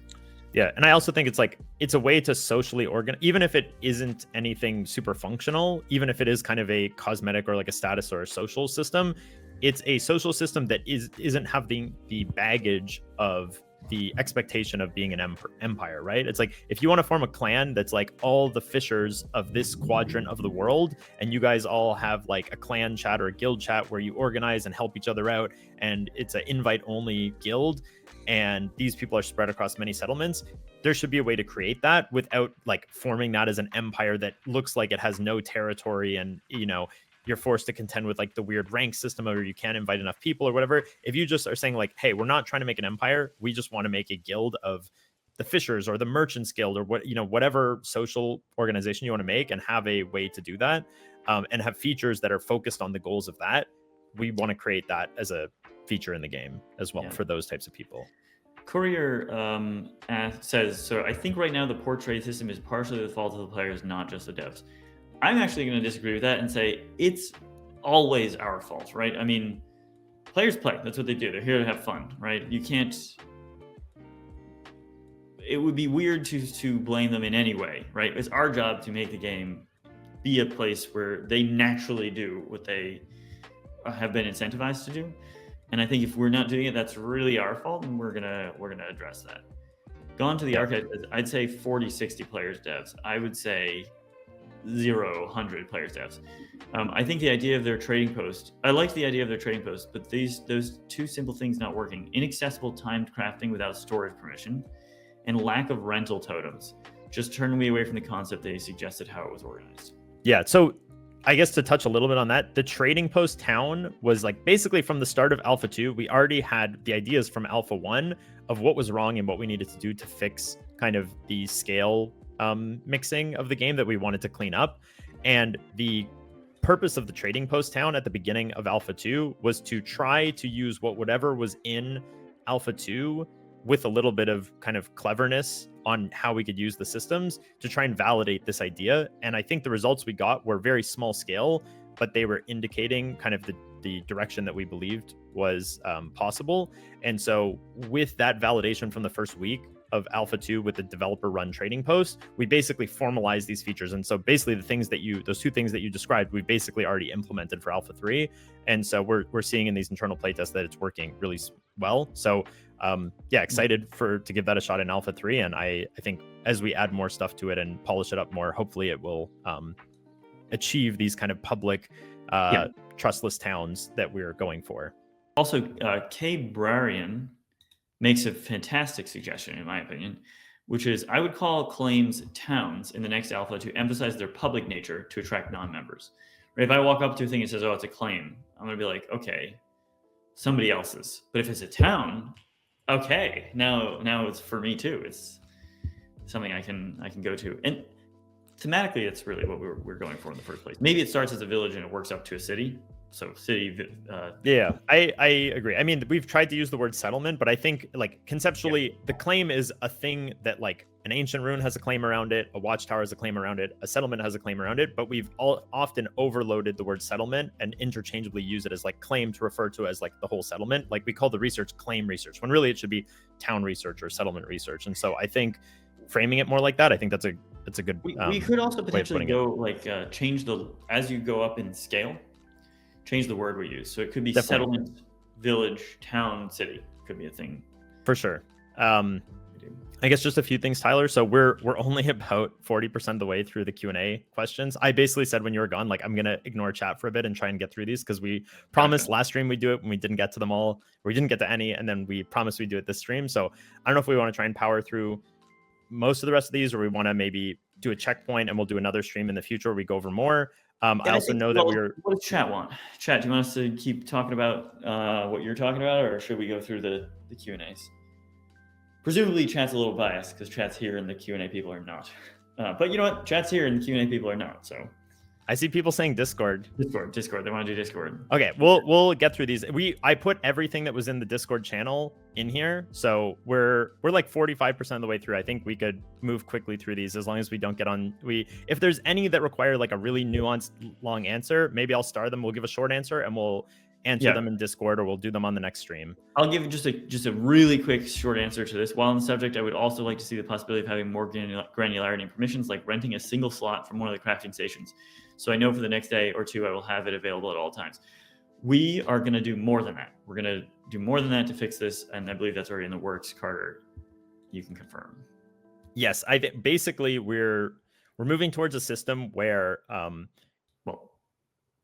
won't go into all the details, but basically we will be supporting something in that vein for sure. It's going to be, it's going to be even easier than that, I would say. So that's okay, jumping back to where we are at here. So What's the planned feature that you're most excited about adding to the game? Can you give us more deets? I mean, the thing I'm most excited for is fixing this thing with the scales and fixing trade. I think the way that Alpha 3 internally is already playing compared to Alpha 2, it just gives me so much excitement for the future. I think maybe Tyler, if you want to give your answer, I think it might be slightly different. Honestly, it might be the same. So I mean, there's two really. There's like, I want to see roads. Oh, okay, I'll tell you what I want to see.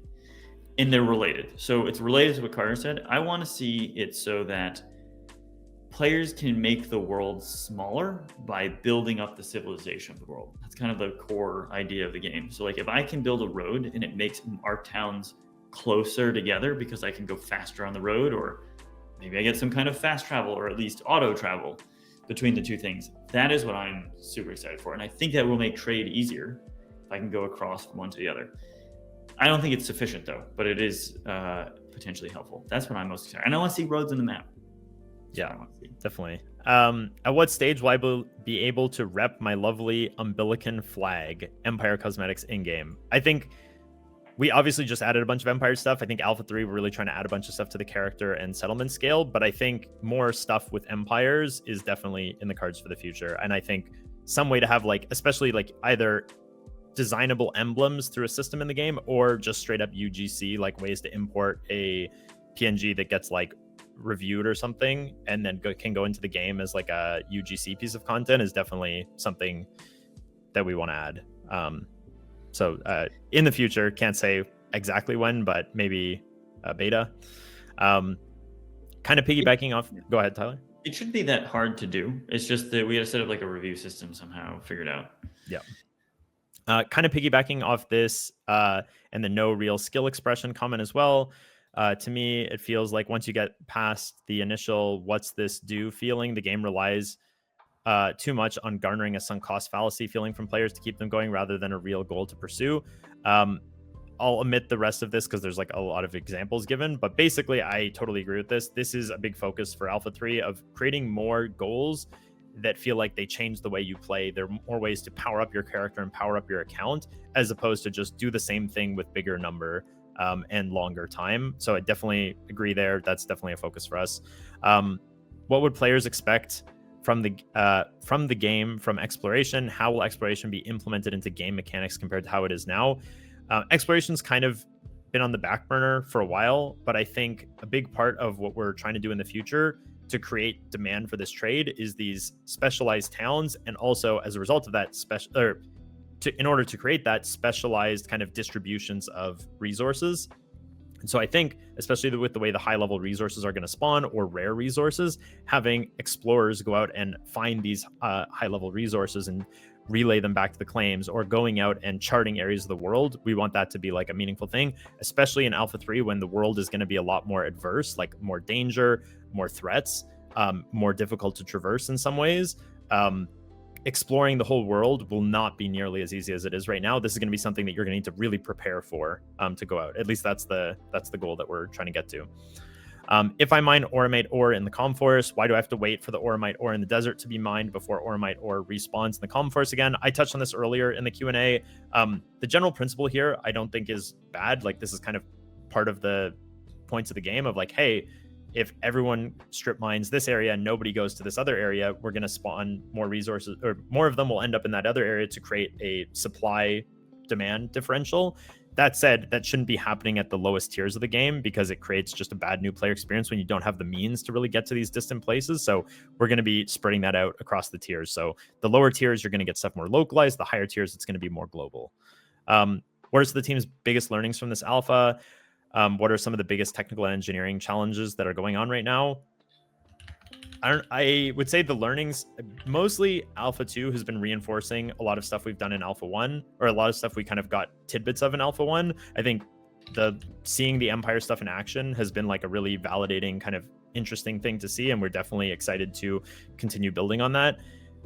Biggest technical challenges right now, I think obviously we really want to improve the performance of the server and just how we're doing things in the game so that we can increase the size of the world, increase the cap of players. I'd say like on the technical side, we also want to make sure like the game plays better for new players so that we can really do a push to bring more bring more players in the game. I think right now we have a player cap, and we want to raise that, but we also want to make sure we're setting up doing the features for the game that we can bring in a lot more players and kind of maintain that liveliness in the game world. Are any thoughts on Hex Coins and in-game economy in general? And is there going to be player interaction between claims or even Empire in the future? Last question, is PvE or PvP, just curious, going to be in the game in the future? I saw players have stats like armor and attack speed. So I think we've already talked at length about the economy and the Hex Coins, so I'll leave that for now. We answered this earlier in the questions. Is there going to be more player interaction between claims or even empires in the future? I think this kind of goes to the point of saying, like, hey, a character, if you're playing the game solo, you're not a character and a claim that are progressing kind of in tandem. You're really deciding, do you want to focus on building a settlement as kind of like a non-default way of playing the game, or do you want to really just focus on your character and advancing your character? These are going to be more separate, and so because they're separate, the interaction between them will be a little bit more obvious of like, where are those connections? What's the symbiotic relationship look like there? Last question, the PvE and PvP. So PvE is definitely getting expanded in the future. That's part of making the world have more threat and more adversity to it.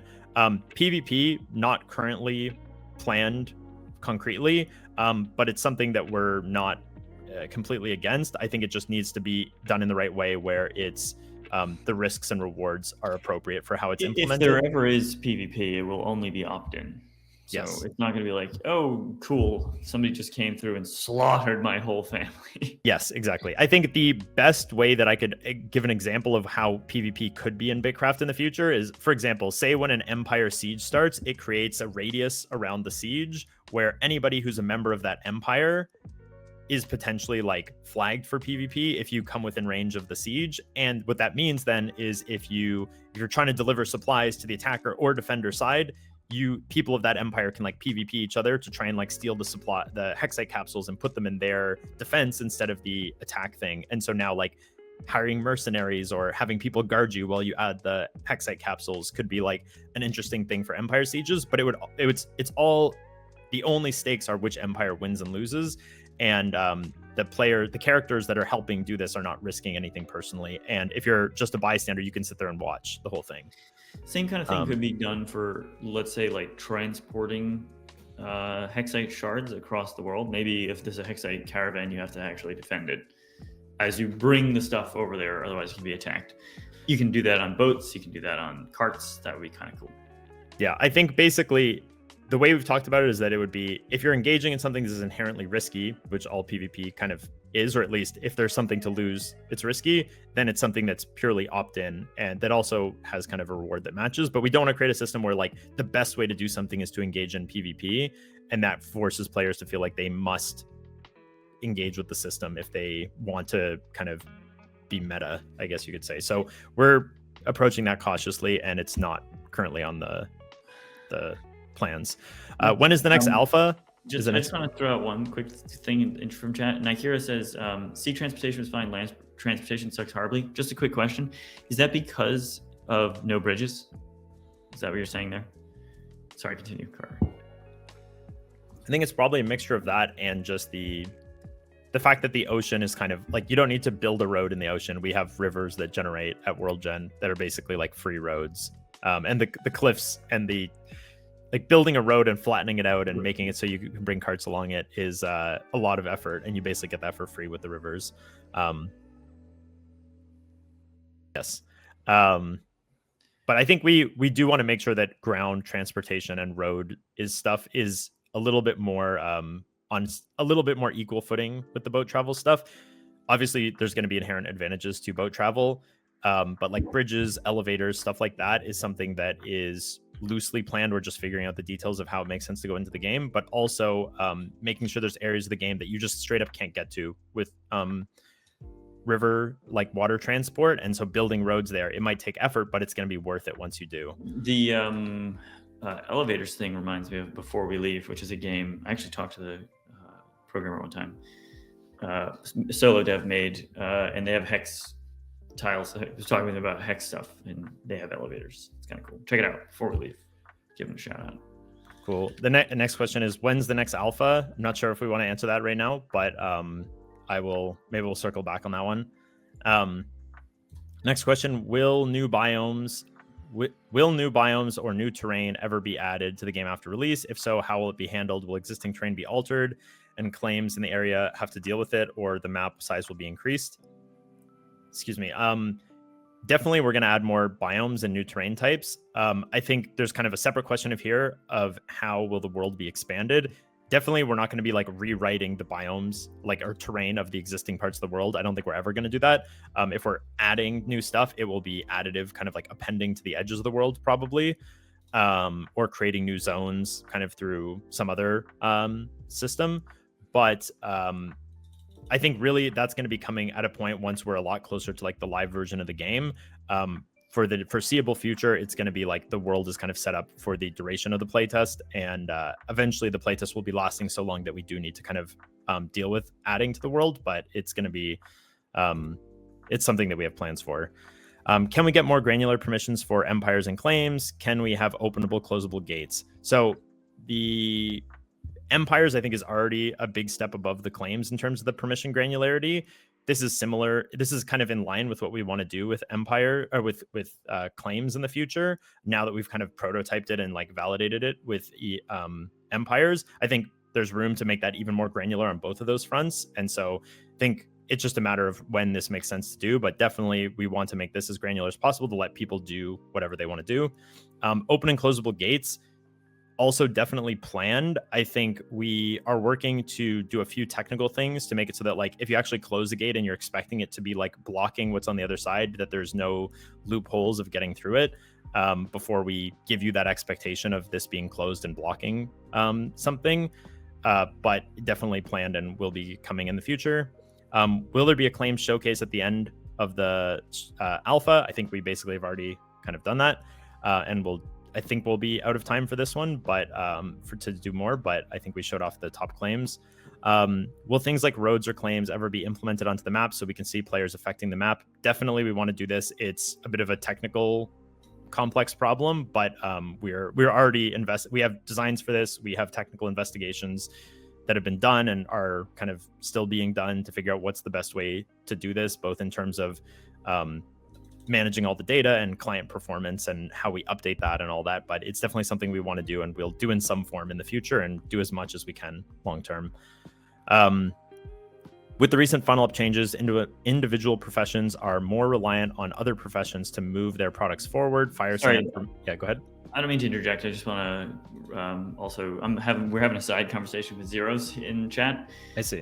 Who said, I don't feel like it does with respect to my question of, can empires fulfill the role of a guild? And he says, if it's only cosmetic, e.g. putting a flag on the world or a Lamborghini, it's not a guild, or at least in my vision of a guild. Guilds is not only just a leaderboard of members plus ranks. Guilds provide private chats, quests, requests for materials, rewards, or requests for help. It's both a place to socialize and feel part of. I think we can't, just because, okay, so what I would not confuse is our first version of empires with where we want to take it. There's no reason why we couldn't add all of those things, for example, into empires, right? That it's a team that you feel a part of, that has private chats, that people can create quests, that you work under the same banner and all of that stuff. I think we totally can do that, and we will do that. So if that's what you're missing, I think that's coming. I wouldn't have any concern about that. The things that would be a little bit off limits for empires would be, if I am the emperor, I get a power boost to get more experience from chopping wood or something like that.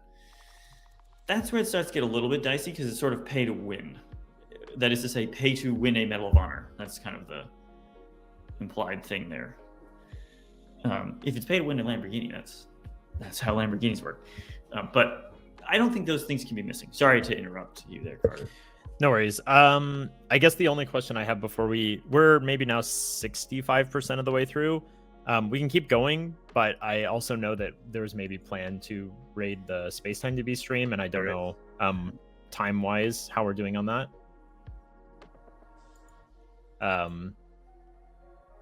If we have a bit more time, we can maybe continue. Maybe we could, we're getting, at the risk of getting 1 million requests to go to different settlements, we could potentially take a look at Paizen settlement since we weren't able to get to it last alpha. We can do that. I mean, I was trying to be kind of. I want to be fair. Everyone wants us to go to their settlement, I'm sure. Yeah, it's fair. It's fair. We went through the top empires and the top settlements. I'm sure they have a good settlement. Maybe we'll take some footage of it. I think we're putting together a video showing off some of the settlements for cool. Alpha 2 that Sime's recording for. So maybe we can get some footage of it and put it in the video. But just in the nature of time and being fair, maybe we hold off for the stream. Yeah, I understand. Devastated. So sorry, Paizen. We'll take a look and we'll see if it can make it into the video. Yeah, I guess. Do you have any thoughts, Tyler? Do you want to continue on these? We could also book. Part of what I mentioned when you were gone is like we can bookmark where we got on this Discord Q&A, and we can do another stream before Alpha 3 over the coming weeks and just finish off this Q&A and talk more about the what's coming for Alpha 3. What I'll say with respect to Paizen and YOLO Anonymous RL is better to be immortalized in a video than to be shown once on stream. True or true? So we'll get you in there. Cool. So I'm not sure where the space-time stream is at. Do we want to start wrapping up to raid them? I don't know how long they're planning to stream, or do we want to try and I don't know how long it'll take us to get through the rest of the questions. I think we probably should wrap up. They'll only be. I think John will be streaming for like an hour, maybe. So it's probably about an hour until we'll have to cut out of there. We could do a couple more if there's. Are there any that people are really hoping us to get to? Let me skim through and see if there's any. I think a lot of these are actually like kind of answered by earlier questions. Like a lot of people were asking similar questions. There's a few questions on the funnel ups. Are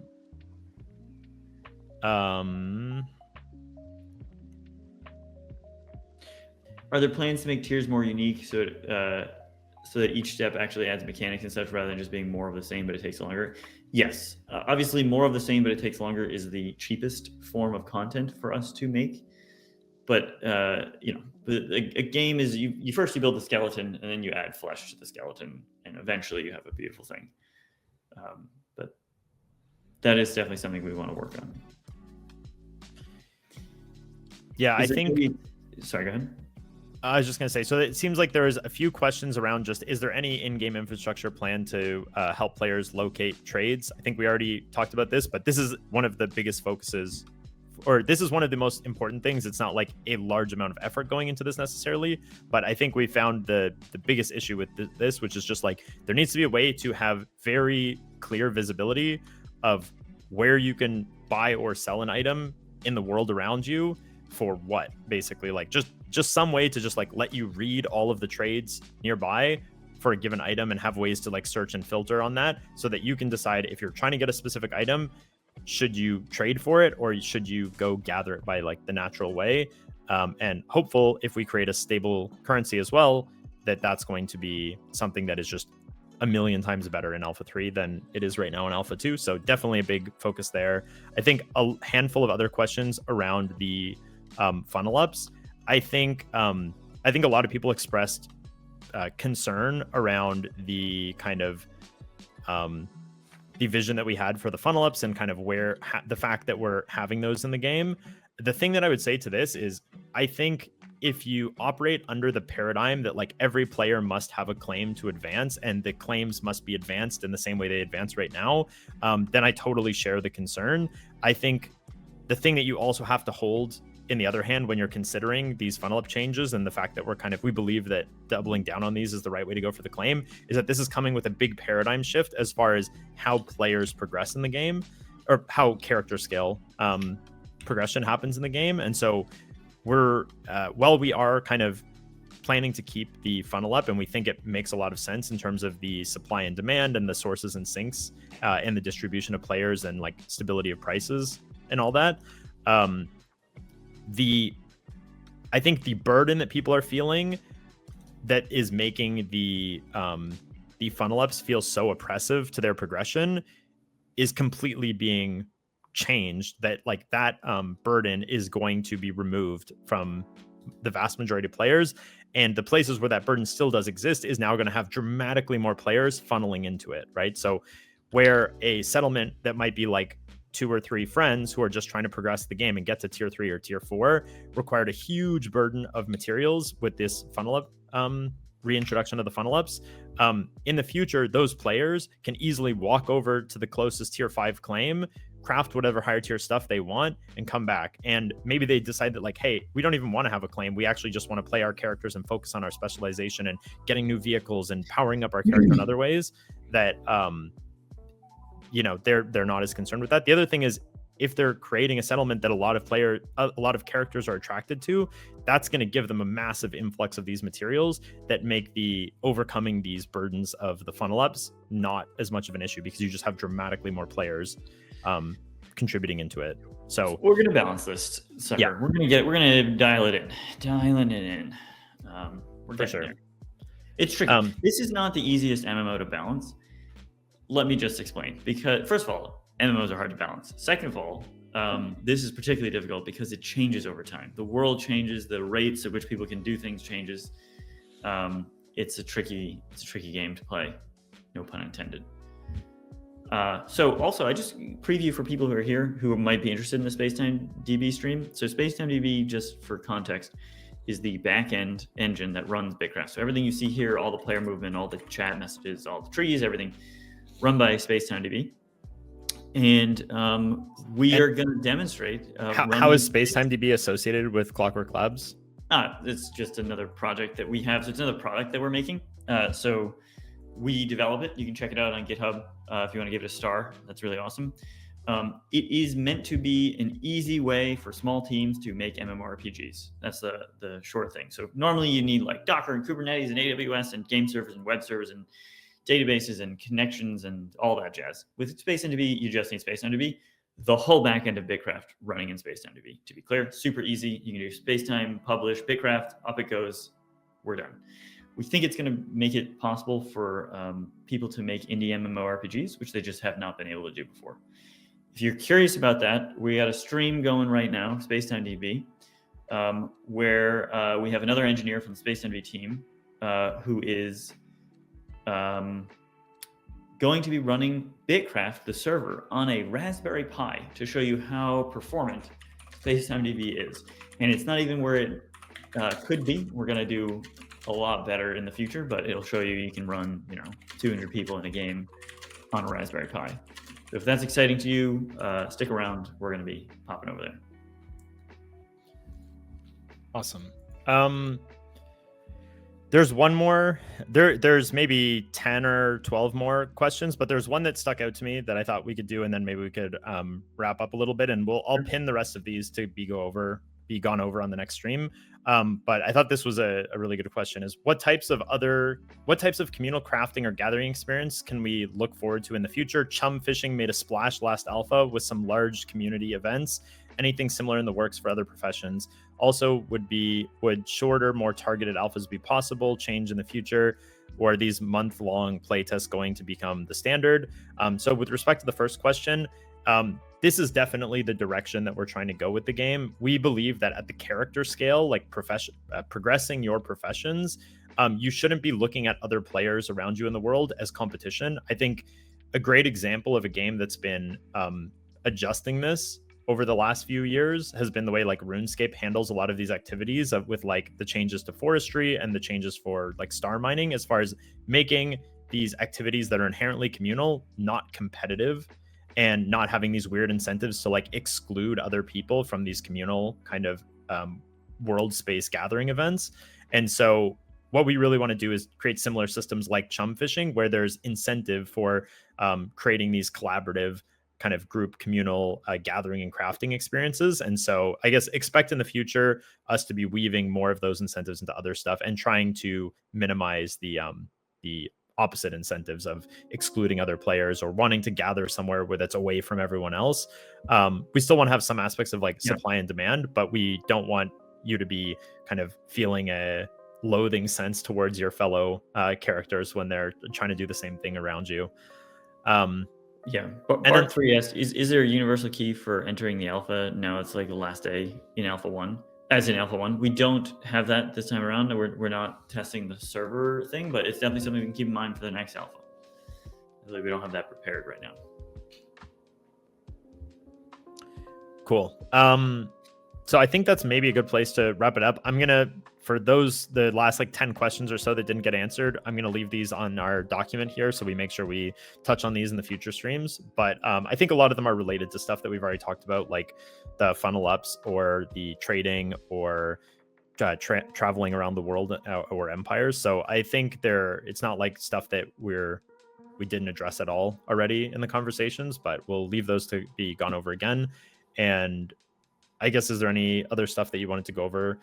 I guess with the ending of Alpha 2, what's on the horizon for Alpha 3, or other wrapping up stuff, Tyler?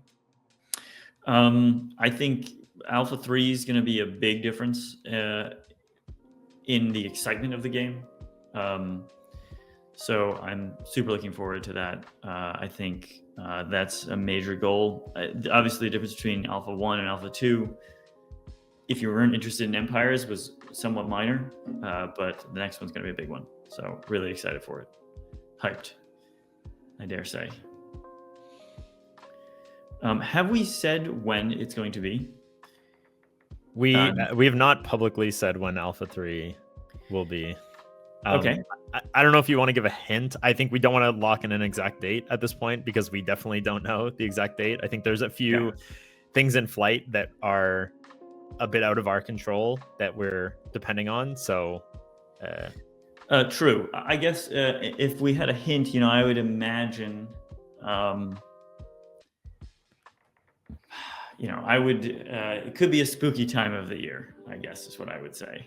Yeah. I guess also maybe with respect to one of those dependencies, do you want to touch on that or what that is maybe alluding to? You mean as far as MDB? Yeah, as far as if people might be interested in that. Yeah, sure. So one of the things we need for Alpha 3 is to release Space MDB 1.0, because that's the version of Space MDB that is going to developers can build on top of and actually launch productionalized applications on top of, and we want to make sure that we have that for BitCraft. A lot of cool things in there. It's going to unlock some performance gains. Crossing a chunk boundary right now takes some time in BitCraft, and that shouldn't be the case. So I think Space MDB 1.0 is a big thing that we need to do, and then also launching mainnet, which is the cloud service for Space MDB, so you can just publish and we'll run it for you, and you don't have to worry about that. Gone to the Arcade says, I'm terrified of tomorrow. Do you mean it's coming out tomorrow? Time of the year. So cool. Awesome. Yeah, I can't wait. So what you're telling me, Tyler, is if I wanted to make my own MMO on the side of BitCraft, when Space MDB 1.0 comes out, I could do that, and I could be using all the same tech that BitCraft is built on top of.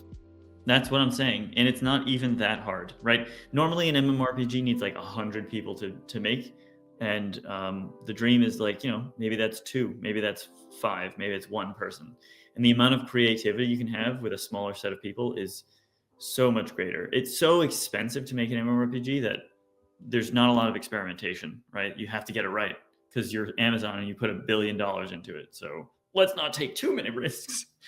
So we'll see. Awesome.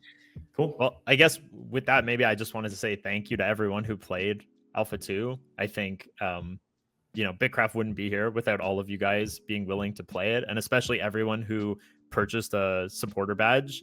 We really appreciate you and, your contributions to BitCraft as far as helping us continue to develop the game, and also your effort in playing the game and giving us feedback is invaluable. Like we couldn't do this without people playtesting the game. There's a reason we're not just going heads down for 5 years building the game behind closed doors and hoping we get it right. We know that this game is so complicated that we're gonna make mistakes. It's not gonna be balanced. It's gonna have incentives that are wrong that we need to correct and figure out, that we're only going to learn by having a lot of people playing it at the scale that we are eventually going to have the game running at. So yeah, we couldn't do this without you guys. You're helping us build BitCraft into the great game that we want it to be. And so thank you so much for playing Alpha 2 and for supporting us. And we're definitely really, really excited for Alpha 3, just a little bit around the corner.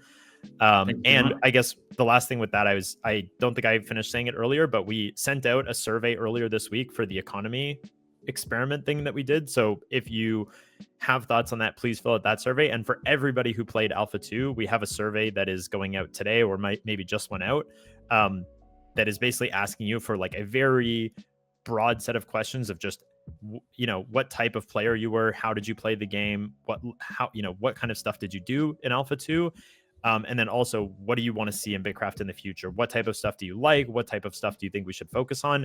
And we are definitely taking this feedback into consideration as we're planning the future. So also, please tell your friends about BitCraft. Tell your friends. Let's bring more people into the community. The community is the best part of this game. It's my favorite part, and I think it's, based on my question, your favorite part as well. So bring your friends.